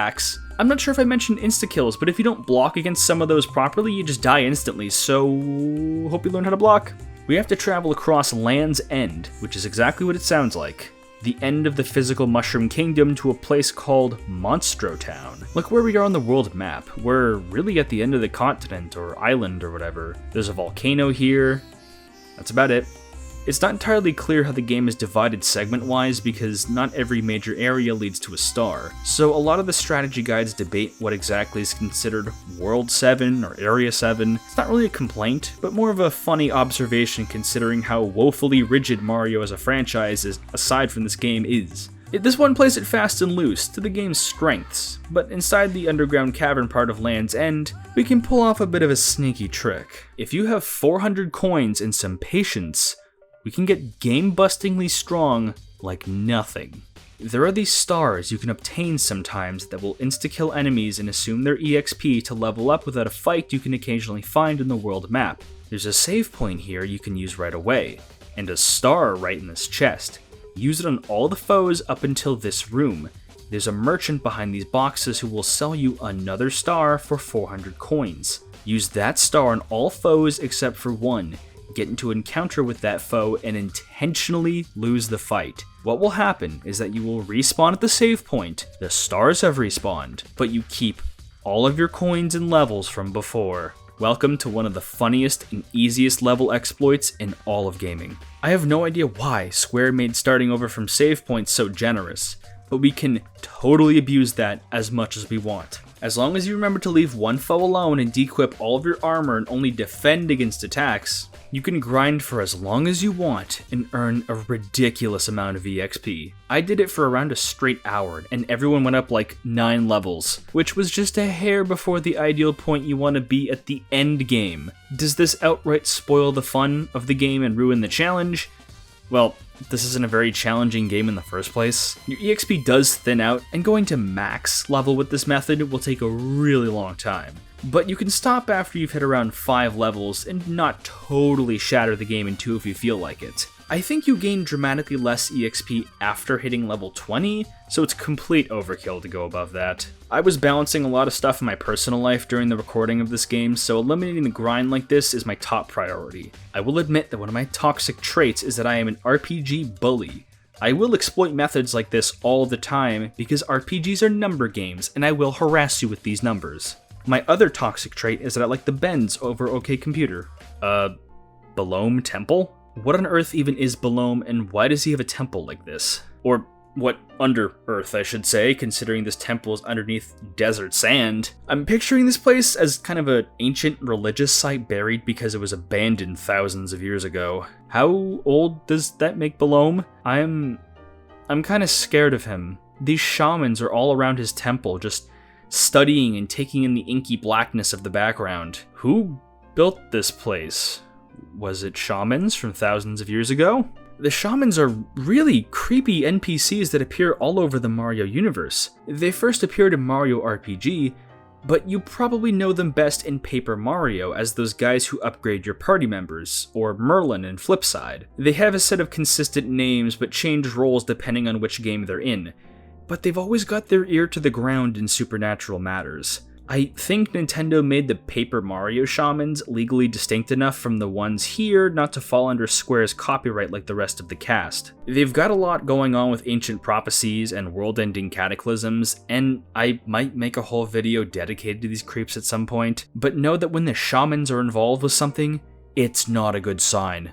Mallow is rightfully terrified of this thing because Frank Fuchsius warned him about Belome, and in the remake there's even implied line that Belome has been around way before Frog Fuchsius has, and considering how old he is, that is a terrifying thought. There's these effigies and statues of him everywhere, so clearly people worship this weird dog creature as some kind of god. This fight is low-key terrifying because do you remember how Belome would eat people? Well, you get to see why. He can clone them. He gobbles people up and spits them out to make completely identical clones to help him, which is terrifying. They aren't that tough to deal with, but it's a really inventive way to flip the game's script on its head and show how it feels to go up against your party from the perspective of a monster. Belome doesn't have much to say, but you can actually reveal the clone's thoughts with Mallow. The clones in the original version have distinct thoughts that reflect the original, but I really have to question if the clones even know they're clones. Like, does fake Mallow know he's fake and that his parents aren't his? Well, they are his because he's an identical clone to Mallow, but you see what I mean when it gets confusing? The remake takes a different direction by adding the clones' sort of dark reflections of each character. Clone Peach is vain compared to real Peach's humility. Clone Bowser rolls his R's, which is kind of an arrogant and well-spoken trait that Bowser doesn't have. Clone Geno doesn't care about the stars one bit. Clone Mallow is less outwardly emotional than Mallow, but less courageous. And Clone Mario is complicated. It says he doesn't care about rescuing any form of Peach, but his thoughts can't really be read. You have to interpret this as either no thoughts, head empty, but also maybe that tribal tattoo he has is secretly a Li Ping-like device that prevents mind control. Or maybe Mario is supernaturally gifted in a way that no one in the kingdom, or even the fans of his games, can understand. The remake also confirms that his shapeshifting is a representation of gestures he makes to communicate his thoughts rather than just plainly speaking. So either Mario's read the 48 Laws of Power and is staying silent, or he's nonverbal. Regardless, Belome is able to clone anything because of eating it is terrifying, and I thoroughly convinced that he is some kind of monster created of capital G God as a scourge against the earth. But his fight isn't that bad.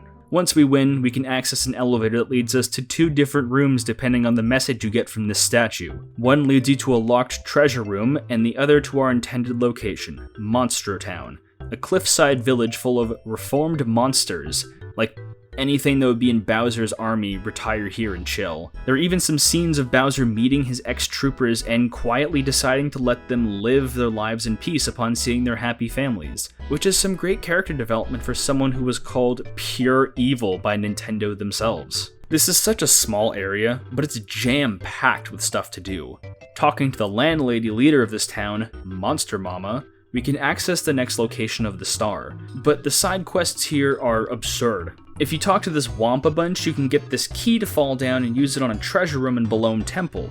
There's a whole quest with these 3 entities who call themselves the 3 Musty Fears, who visit Mario in his sleep and tell him to find 3 flags hidden around the world to obtain a ghost medal, an accessory that halves all the damage from numeric attacks, which is pretty damn worth the effort to find. There's also a dojo run by the diminutive but powerful Jinx, who challenges you to 3 fights that gradually escalate in difficulty, with the 3rd being one of the hardest in the whole game. He hits like a truck and has a ton of attacks that you will straight up die to if you don't block them correctly. I was really worn down. But I won and received the Jinx Belt, a game-breakingly powerful item that guards against insta-kills and adds 27 points of attack, defense, and 12 to speed.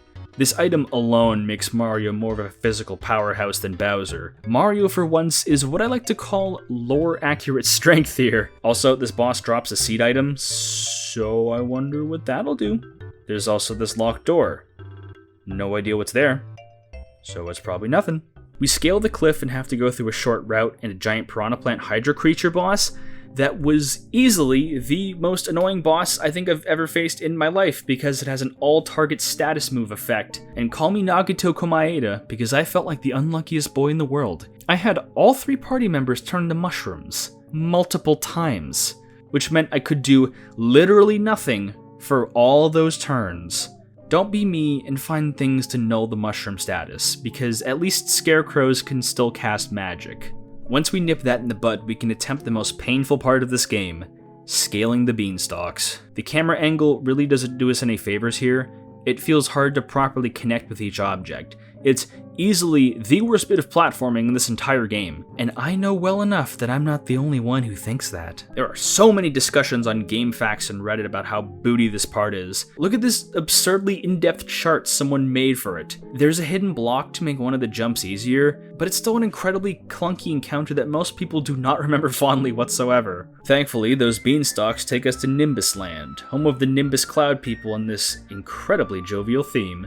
We hardly get a moment to explore before we're shown a cutscene of the Cloud people being addressed by the suspiciously not Cloud person, Valentina, who claims that the king has fallen gravely ill and will die soon, but she has somehow found the lost Long Prince Mallow, who suddenly decides to wed her, which would make her the Queen of Nimbus Land, something she can't even hide her excitement for. This Prince Mallow figure has been missing for quite a while, so while the Nimbus people are confused, they don't question it too much and kinda just roll over and accept this Valentina person as their new monarch. Nimbus Land is perhaps the friendliest place in the entire game. Everyone is so forthcoming and fun and dressed like ancient Israelites for some reason. Aside from the obvious shops and inn, we can meet a sculptor who notices that the young King Nimbus bears a striking resemblance to our Mallow. And if it wasn't obvious enough, our Mallow is Prince Mallow, lost at birth and raised by Frog Fuchsius.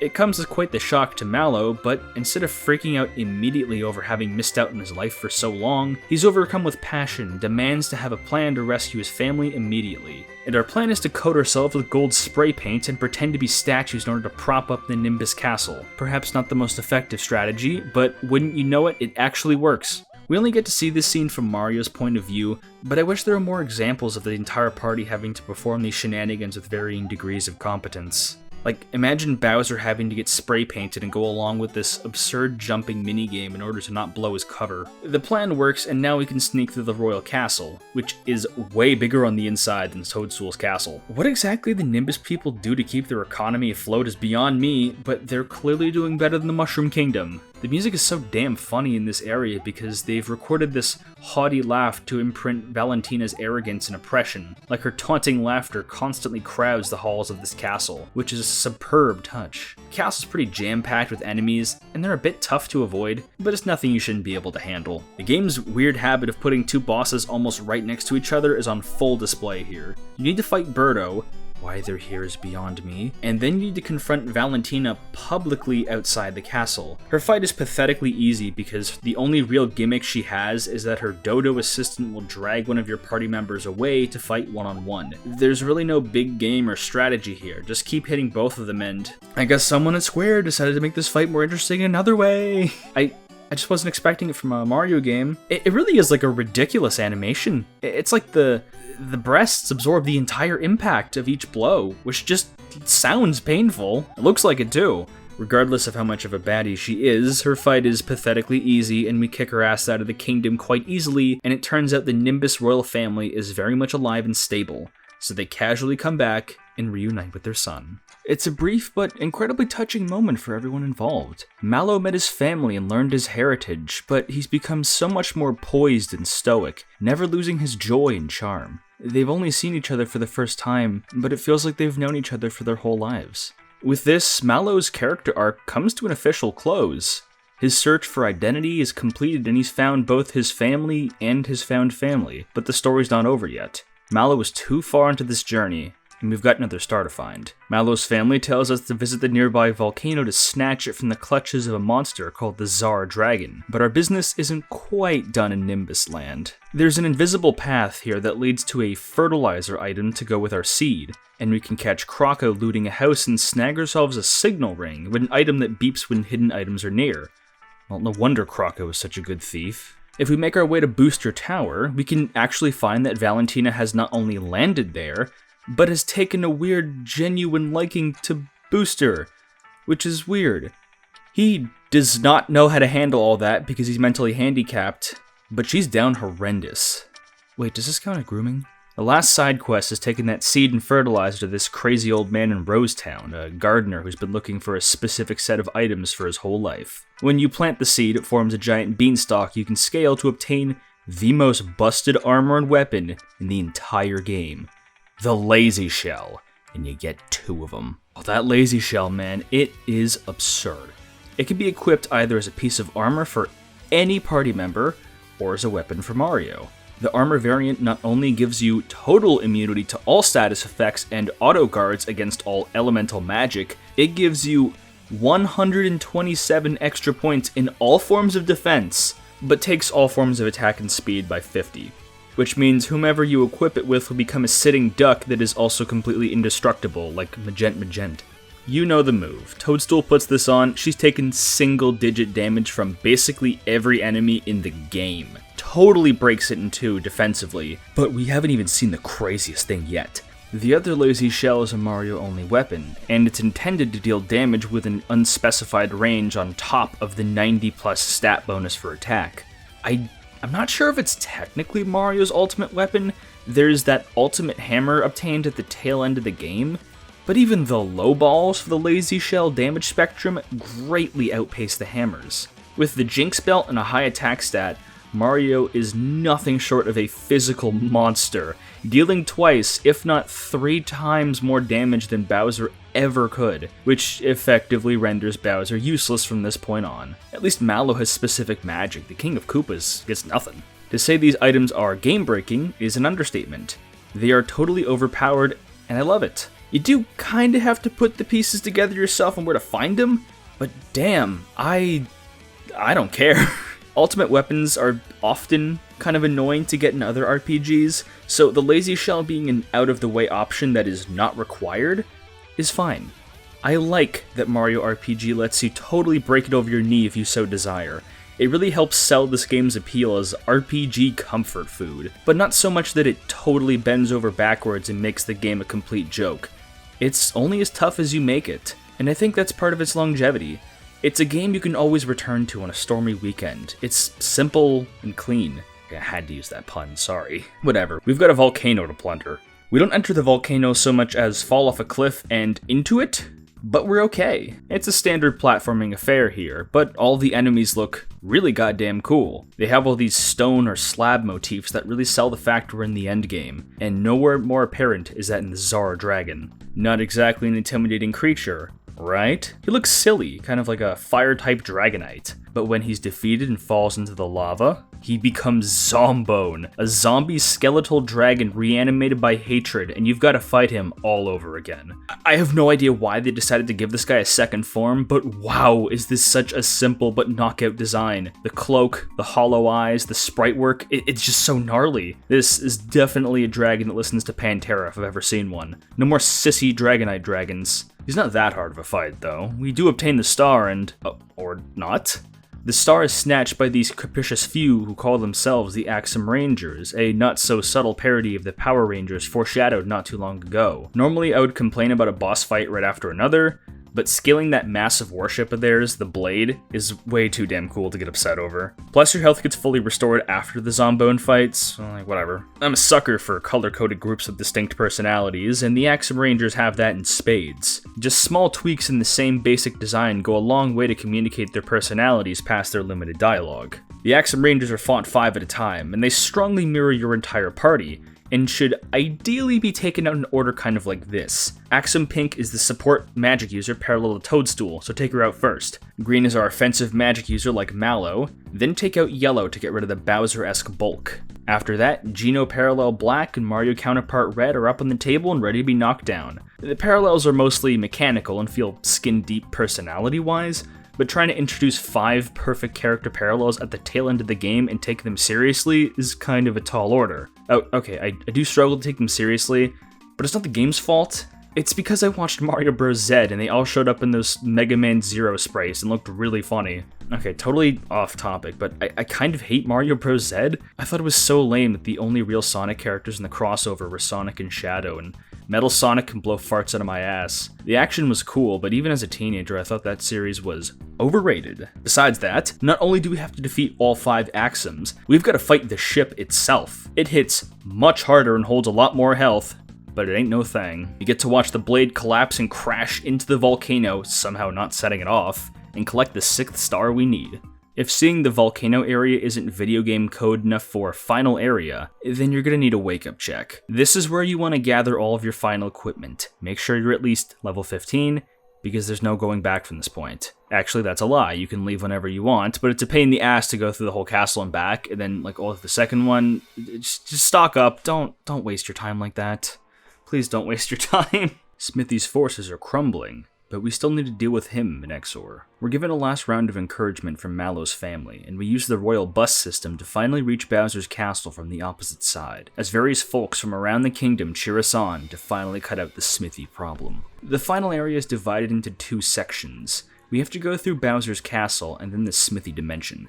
Bowser's area is more defined by puzzle solving and item collection, while the Smithy area is much more about platforming and pure combat. Perhaps it depends on the preference, but I found the Bowser section to be pure misery, genuinely my least favorite area in the game. This is for several damning reasons. Firstly, the area is huge, it's gargantuan even. It feels far larger than any other dungeon so far. Doesn't seem like a bad thing for the final area, eh? But the thing is that the length is not welcome amongst the boring, repetitive, and sometimes outright teeth-grindingly frustrating puzzles and worthless combat encounters. So there are 6 doors at a certain point, 2 of which lead to puzzles, 2 which lead to combat encounters, and the last 2 leading to platforming sections. We're not told which is which, but you need to go through 4 to get past them. Hardly a task worth complaining about, right?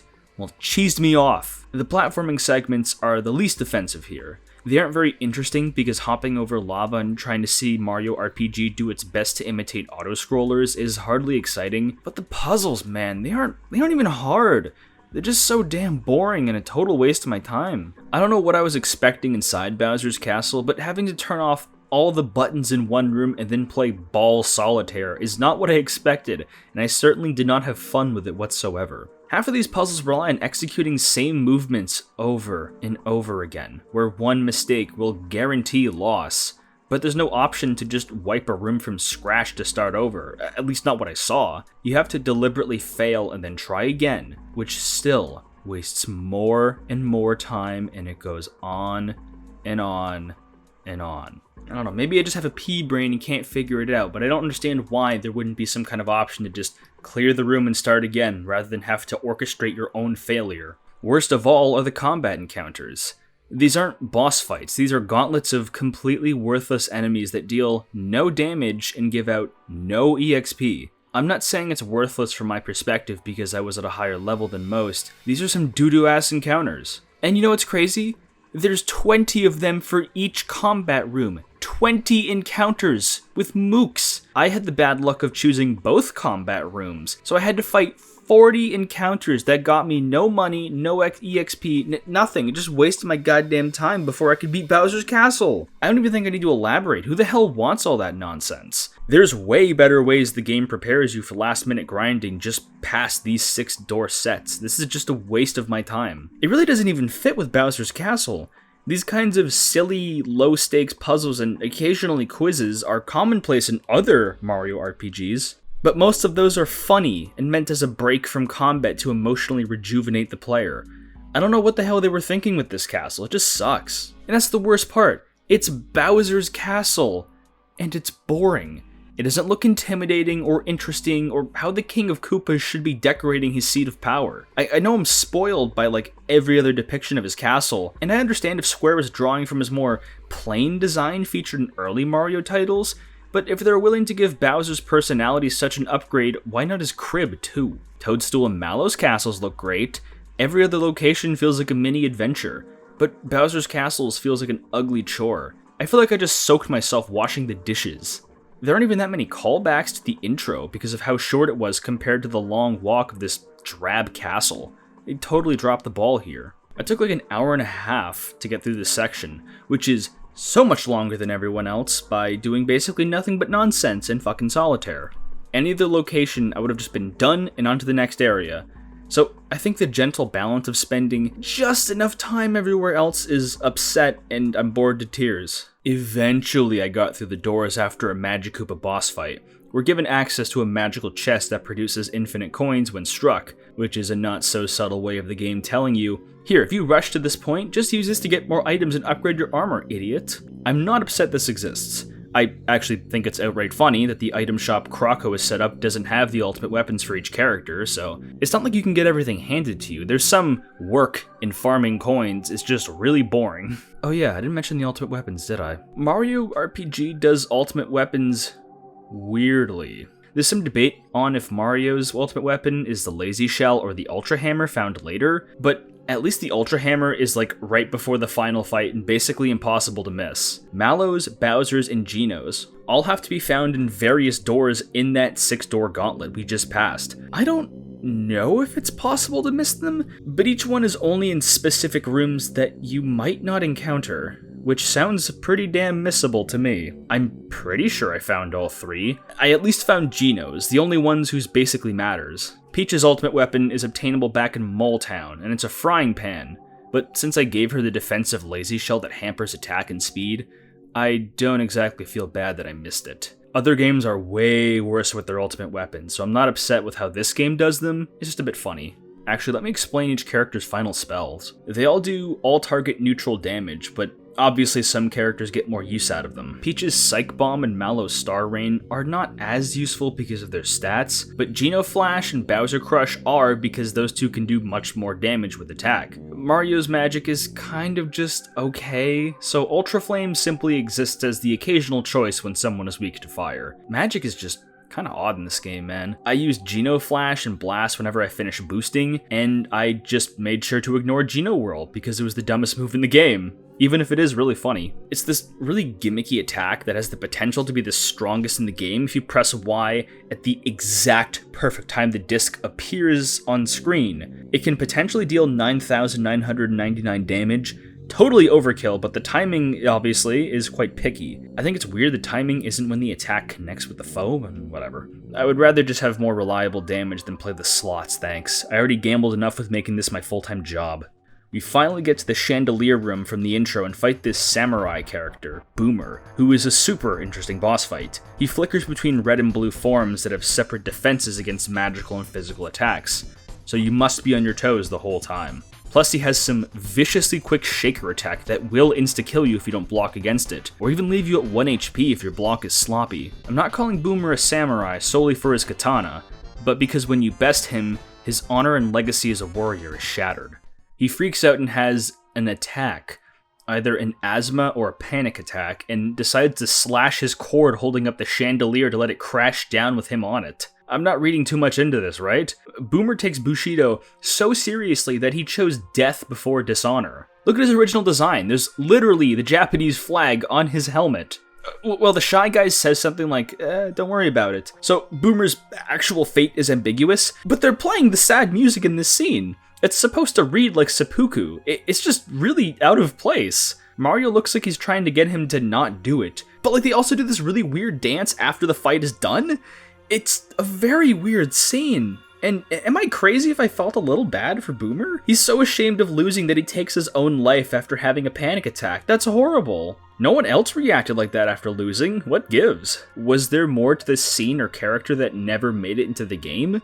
Boomer was on the wrong side of history, but he could have been chill. You know, Mario could have fixed him. Well, no time to dwell on that now, because we finally get to confront Exor, and it's a tense fight. Exor has 4 different parts you need to target: his mouth, both eyes, and the skull head on his pommel. Turns out Exor is actually the skull pommel, and his mouth is, what, Neo-Squid? Okay, so the American translation straight up invented this Neo-Squid term. There might be some ultra-complicated translation lore in play here, or Woolsey just pulled it out of his ass, which is a way funnier mental image. It's a simple but challenging fight. You have to disable the eyes in order to attack Neo-Squid and Exor. The pommel and mouth both attack, as do the eyes if they aren't disabled, but you must defeat the pommel to win, but you can't just ignore the mouth, which deals far more damage. For some reason, all of the body parts also have their own individual thoughts, which is weird. and his mouth is weirdly sad when you read it. I don't think anyone seems to enjoy working for Smithy because most of his minions' thoughts are either selfish or nervous or incredibly stressed out. Smithy beats his workers if they fail, right? If they survive after. Well, we can find out their working conditions real soon because Exor sucks us into his mouth once we win and brings us to Smithy's home, the weapon world. Now this is a proper final boss area. The entire area is coated in thick purple smog with only suspended chunks of concrete and metal to walk on. Nuts and bolts and screws make up the platforming.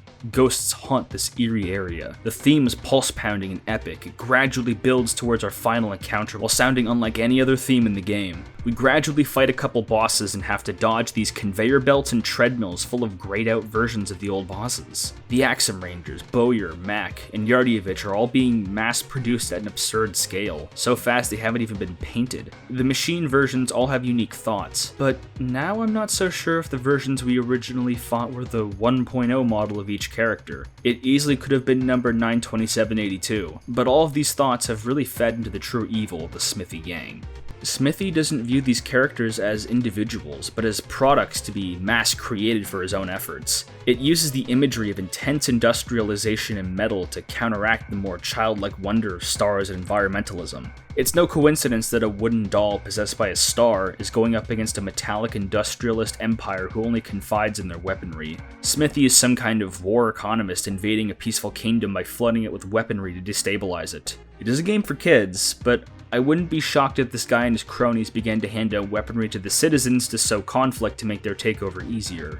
The mass-manufactured bosses also serve as an incredibly creative type of boss rush. The clones are far weaker than their OG forms. You can run from their fights if you run into them, and tie into the ongoing themes excellently. Besides the Yardyevich clone fight, each other clone is an optional fight, so you don't have to dance with the slog of having multiple repetitive encounters at once, like what we went through with Bowser's Castle. A lot of people hate boss rushes for that reason, but bosses in RPGs have much more unique strategies of defeating them. Plus, if it's an older fight we haven't had since the beginning of the game, it's kind of neat to revisit that, to see how far we've come. The end of the foggy area leads us into a factory, where the music turns into a drone of pistons and groans from the conveyor belts.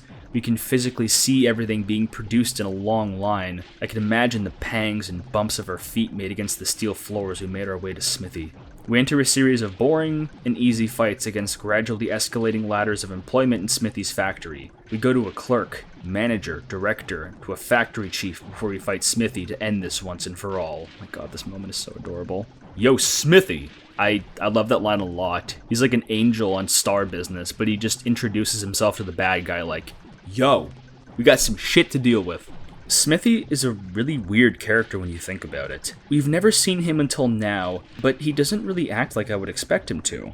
His crew is called a gang. He runs his entire operation like a factory, but he himself is how everything is produced. He's a Hephaestian figure, endlessly banging away at a fiery forge with his massive hammer. But despite this, he wears a crown like a king, but he does not speak or appear regal in any way past that. You only realize how strategic and methodical his plan is in retrospect. He crashed into Star Road to shatter it into pieces and destroy people's wishes, used Exor to assume the throne from someone else's castle to subsidize costs, and instantly sent all of his minions to find the remaining 6 stars. We've been able to thwart them, but he's surprisingly on the ball for a Mario villain. What we missed in not seeing him until now is at least somewhat made up for the fact by having this image of him built in our head challenged, but clues have always been there. He's named Smithy.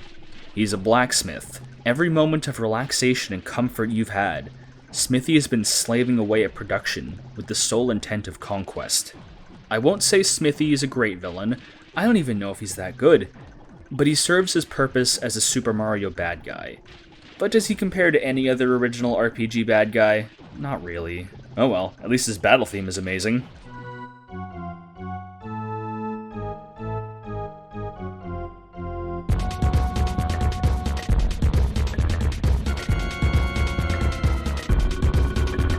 The theme is intense, the color's muted, he deals incredibly high damage. You have to balance attacking him and his forge, which will gradually produce more allies for him if you don't take it out in time. One ally isn't that scary, but the damage can seriously add up over time, so you better make it quick about taking that forge out. His favorite attack is Sledge, which deals around a third of your health and is unblockable. But don't you worry, his magic is just as deadly. And when you think it's over, the floor breaks out from underneath, and you land in what looks like hell.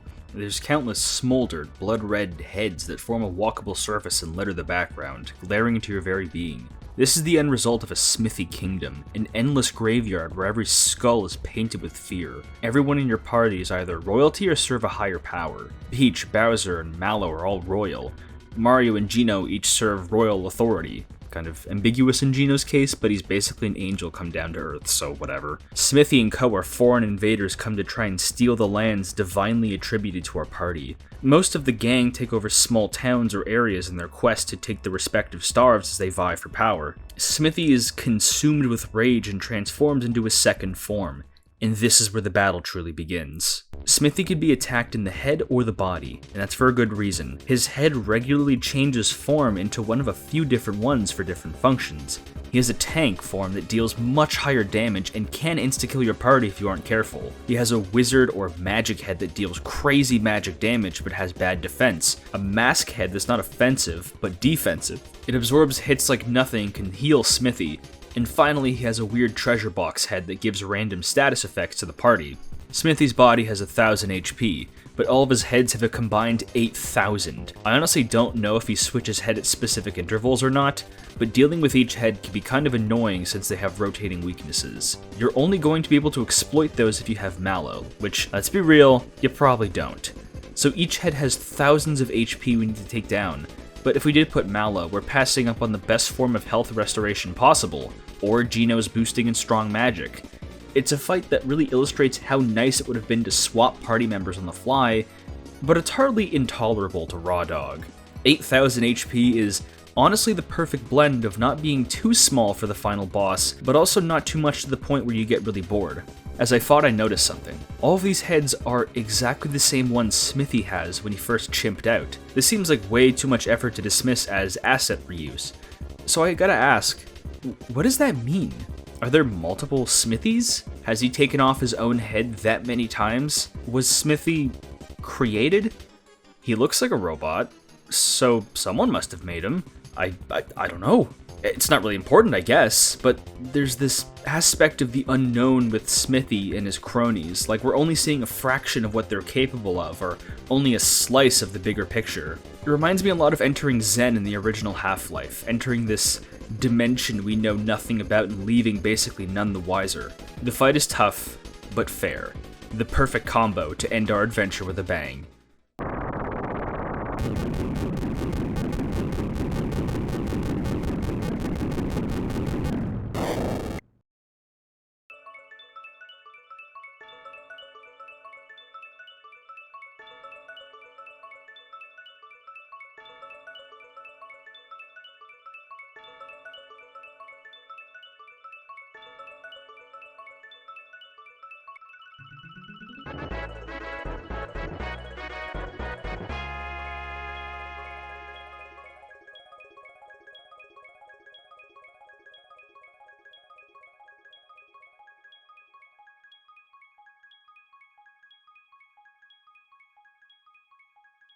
With that, we collect the final star. The kingdom is saved, Smithy is dead, probably, and the Star Road is repaired. But that means Geno has to leave. As the stars fly back above our world, Geno departs from his wooden doll, but not before he gives us all one last look goodbye, before we never see him again. Oh, God, look at his little face, that's heartbreaking. Our time with him was short, but there's no time wasted in friendship, and this adventure will remain in the characters' hearts and minds, just as it has with ours. The game officially ends, with the rest of the cast on the cliffside the adventure really started on, watching Exor dissolve into nothing and freeing the kingdom forever. And with that, Super Mario RPG has come to a close, and we're given the credit screen. Flickers of the friends we've made along the way show up. We see Mallow assuming his role as a prince. We see some weird form of friendship form between the Yoshis and Croco. That Toad composer finds their melody. Just little things that remind you what you were fighting for. Better late than never, Luigi. The hell were you the whole game? Was he in Florida with Ralphie? We get this really charming parade to finally actually end the game, featuring damn near every character, Smithy and some of his gang included for some reason. I don't think this parade is canon because I certainly hope Smithy isn't alive. Now, Mario RPG is done.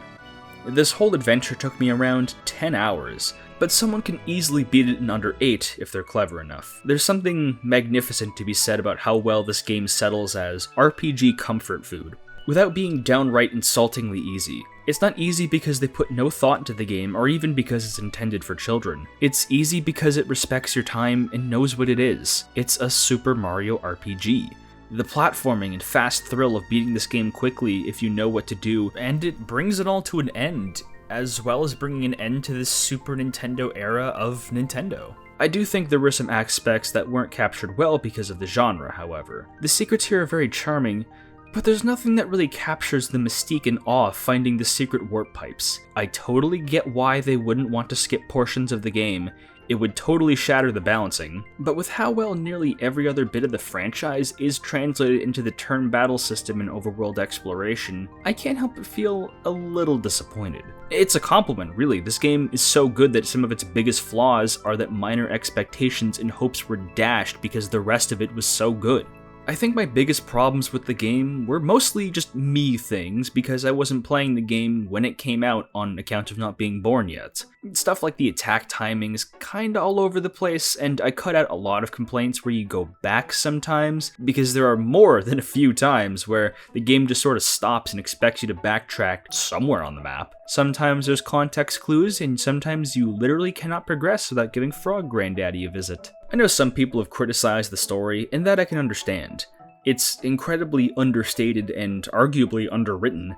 Mallow is really the only party member that has a narrative arc, and it's bordering on a background element, but that's something that comes with the cost of setting the story in the Mario universe. Again, established personalities were pretty wonky by 1996, and Nintendo/Miyamoto are pretty infamous for being protective of their IP and brand, even if the early 90s saw a lot of interesting projects. So perhaps there's a Japanese-only interview floating around on the internet somewhere of a staff member corroborating that they had some guidelines to work under. There has to be careful consideration into franchise building, at least for lead characters. Luigi was barely a character until Luigi's Mansion. But for what it's worth, the minimum character building and personality defining Square did for a lot of the cast, it really goddamn stuck. And we're basically seeing retreads and new interpretations that Square made for these characters to this day. I know that some people feel like having such a sweeping story for a game like this may have been unnecessary, but Square was kind of leading the console market for storytelling. Final Fantasy was a series that really made people think about these characters as characters rather than player avatars. Not like they haven't had silent protagonists after they made such strides with Cecil Harvey, but I feel like they were definitely holding back somewhat on the storytelling department. But perhaps they were keeping things simple to set up a foundation for more entries later on. Really, the game just respects your time and intellect. Tutorials are either expertly woven into the early hours of the game, or are completely optional. None of the puzzles or demands in combat ever exceed the average child's ability to comprehend the written language, even the secrets. Speaking of, did you really think I forgot? If you buy fireworks in Mole Village and exchange it for that shiny stone, kind of lame, both items are in the same town, but whatever, and bring that stone to the mysterious locked door in Monstro Town, we find something very interesting.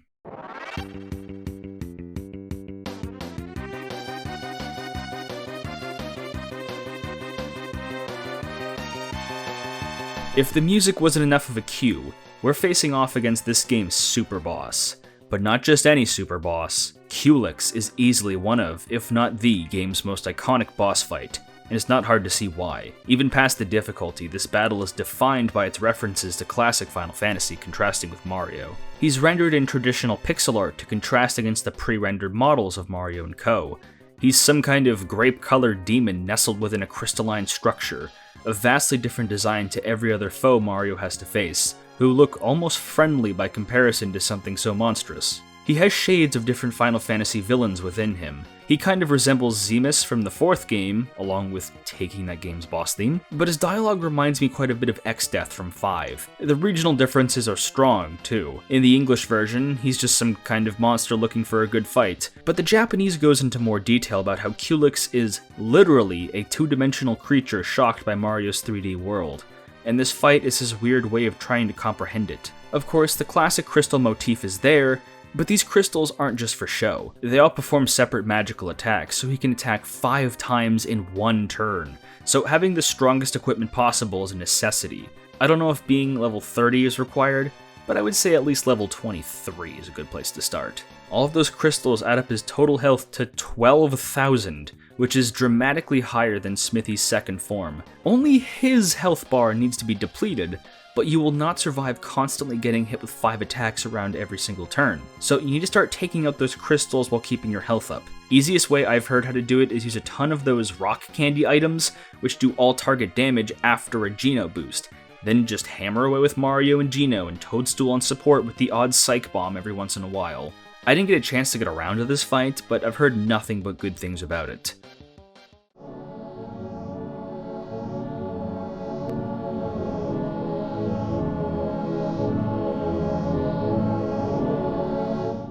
Now that we've talked about the game, what of its reception? Remember, this came out in 1996. There was a widely established formula and reputation for Super Nintendo JRPGs, primarily from Squaresoft. I would have thought that people would criticize her being too easy or kind of generic, which some did, but this game did absolutely wonderful in reviews. Consistent 8 to 9 out of 10s in magazines in English and in Japan, with damn near all of them claiming the game to be an instant classic. Naturally, the music and charm and ability to control Mario were all sources of praise, but the graphics are what really got people. Basically, any use of 3D on the Super Nintendo was an easy way to get quite a bit of appreciation from the reviews, but the Nintendo 64 is ready to come out not just that year, but in June of that year after RPG came out in March in Japan. This was really the Super Nintendo's swan song in a way. It completely nailed that and left a woefully strong impression. This game was the 3rd best-selling game of 1996 and significantly outpaced Nintendo of America's predictions for both sales and rentals, which were in the style at the time, so it became something of a golden goose for the company, or at least you think it would. It also serves as an interesting bridge for Square as a company.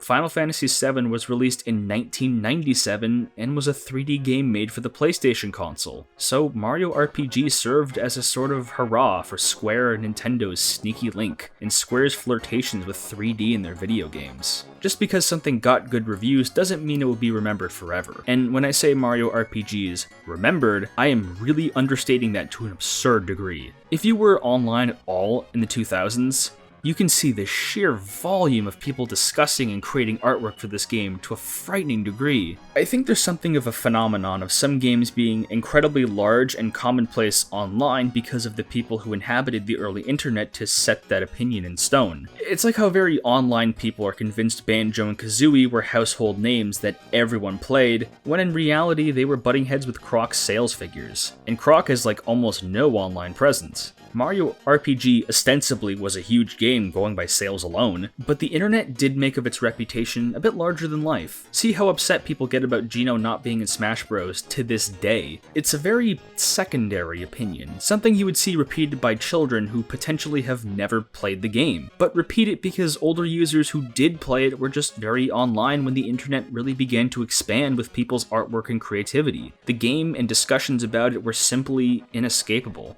If you don't believe me, I've gotten in contact with some big names to tell us why the game is so special to them. Links to their channels down below. Super Mario RPG is a comfort. It's never too hard, doesn't take up too much time. Some might view these as negatives, but I like it when games are respectful of my time and don't pad out their run. Because of this, I look forward to just about every single area and some moment that comes with it. Be it seeing Booster again, hearing the Forest Maze theme, or remembering where a specific flower jar is. Speaking of flowers, that's one of my favorite things. Being stingy with upgrading my FP so that I can hoard those flower tabs and fully recover it for free whenever I'm getting low. I felt so smart when I realized I could do that at age 11 and still do it now, over 20 years later. It feels like an integral part of the experience rather than some exploit. I personally had a rocky history with Mario RPGs for the last decade, and the announcement of the remake heralded the end of the Dark Age, taking it back to its roots. My biggest complaint with the original was zero post-game content, but the remake handily fixed this. Playing new Mario RPG content with everyone written in character was extremely cathartic to me and felt like I was living in some alternate timeline where these characters were allowed to continue existing. Now my biggest gripe has got to be getting the super suit. I've never done it. I probably never will do it. I don't get why they put something so absurdly difficult in an otherwise accessible first RPG. Aside from that, I could sit down and play this anytime, and have it done by the end of the weekend. So I have a very interesting history of Mario RPG. So I was born a couple years after its release, so I sort of missed its grace period.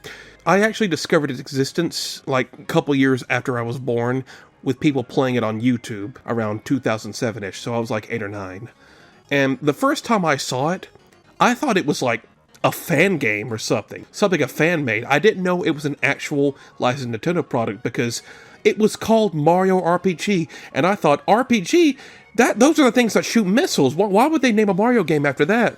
Later, I found out RPG stood for role-playing game, and there it sort of introduced me to the entire world of RPGs. And not many people know this, I love RPGs to death. I am a huge RPG nut. I will slurp up an RPG any day of the week. And what Mario RPG means to me is, it is the game that introduced me to that entire genre, and I can always thank it for that. I've always wondered, if Mario RPG were so big, then where's the sequel? It would be pretty free for Nintendo and Square to just make a sequel and iron out the few kinks, right? Well, relations between those two companies got rocky not long after the game came out, and Nintendo decided to run with the idea of a Mario RPG not only once, but twice. Paper Mario and Mario and Luigi are very different series, but also incredibly similar. They both draw immense inspiration from Mario RPG in their own ways, but those games and series are clearly their own thing rather than Mario RPG 2, even if that was the working title for Paper Mario. Nintendo was fine making RPGs in-house, but everything that Square made for the game was stuck in the hands of Square. Outside of a really charming but out-of-place cameo from Geno in Superstar Saga, he and Mallow and the Smithy Gang and every other original character were essentially locked into the vault for decades, never to be seen again. But every time this game is relevant, people fall in love with it all over again. It wasn't until 2008, when the game got a release on the Wii's Virtual Console, it would really be acknowledged again, and then helped introduce a younger generation. I first played this game as a teenager one summer when I learned how to homebrew my Wii specifically to emulate this game. I could have just bought the game for like $10, but firstly, I didn't have a credit card to make online purchases, plus it was the summer. I wanted to learn a new skill. I set everything up and really fell in love with the game. I remember how bad I was at the attack timing, how damn good the music was, and how this game's simplicity was its strongest feature, not something that held it back. I played it slowly, but really cherished my time with this game. I always had weird experiences with summer vacations because I was a part of those families that just had to do something during those off-of-school months. Lying around at home, playing games all day was simply not allowed, and as you probably guessed, I was having none of that. I hated going to camps or doing free construction labor for my dad. I just wanted to be at home. Mario RPG came at the right time for me when I was able to just get a summer vacation alone and really throw myself into something I actually cared about. God, that sounds so annoying when I hear it back, but it's true. I just associate Mario RPG with one of the only summer vacations I don't look back at with smoldering anger, and I don't think I'm alone in that. I would argue just as many people got to experience this game on the Wii as they did on Super Nintendo, and I think it was around here Nintendo really understood how damn strong this release was 12 years after it first came out. Hell, Virtual Console was the only way Europeans and Australians could experience this game. It originally never came out there for some reason, probably because Nintendo hates Europe. Super Nintendo emulation has been around for some time. Original Xbox could even do it. I have no doubts in my mind that game went triple platinum on ThinkPads back in the day, since rentals were already kind of going extinct around the 2000s. It was so popular to emulate that Nintendo just did it themselves. It was featured on a ROM of the Super Nintendo Mini device, but 2023 would blow us all out of the water when Nintendo made a deal with a much more friendlier Square, now called Square Enix, to create a full remake of the game on the Switch. The remake was made by Art Piazza, which I believe is a studio that created the illustrations and some CG for Dragon Quest for quite some time, as well as handling some of the remakes Square doesn't care enough to do in-house. Nintendo trusted them to primarily handle the Mario RPG remake, and damn, they killed it. The look of the game is really something wonderful. Most Nintendo games that try this sort of diorama look end up looking putrid and like a waste of $80, but since Mario RPG was clearly going for that look originally, this is a much more faithful translation and HD representation. The battle system is different too. You can actively switch party members in combat, which completely flips every battle on its head and allows for so much more freedom and experimentation. There's a whole new set of attacks called triple attacks that have these super flashy animations to chew on. There's so much love put into this remake from what little I could play of it. The entire soundtrack was recomposed and you have the option to switch between the two. I still prefer the original because I'm biased, but the new stuff is really damn good too. They did try and go for a more accurate translation over the Super Nintendo original, however, which is a double-edged sword. Accuracy is always better, but man, I am really missing some of those classic character names. I'm not calling him Frog Sage, man, that's Frog Fuchsius. There's a ton of added content here, and I won't go into too much detail, but now people who were my age when I played this game get to do it for the first time, which is something worth being envious of. Its rock-solid simplicity laid out the groundwork for 2 other franchises, but this game will never be forgotten. Not after everything it inspired, and how much it stuck with all of us. If I haven't convinced you already, play Mario RPG. You can beat it in a weekend, and it's so much damn fun. It'll stick with you for a long, long time. Let's see each other again soon, shall we? And until then, have a lovely rest of your day. Stay strange.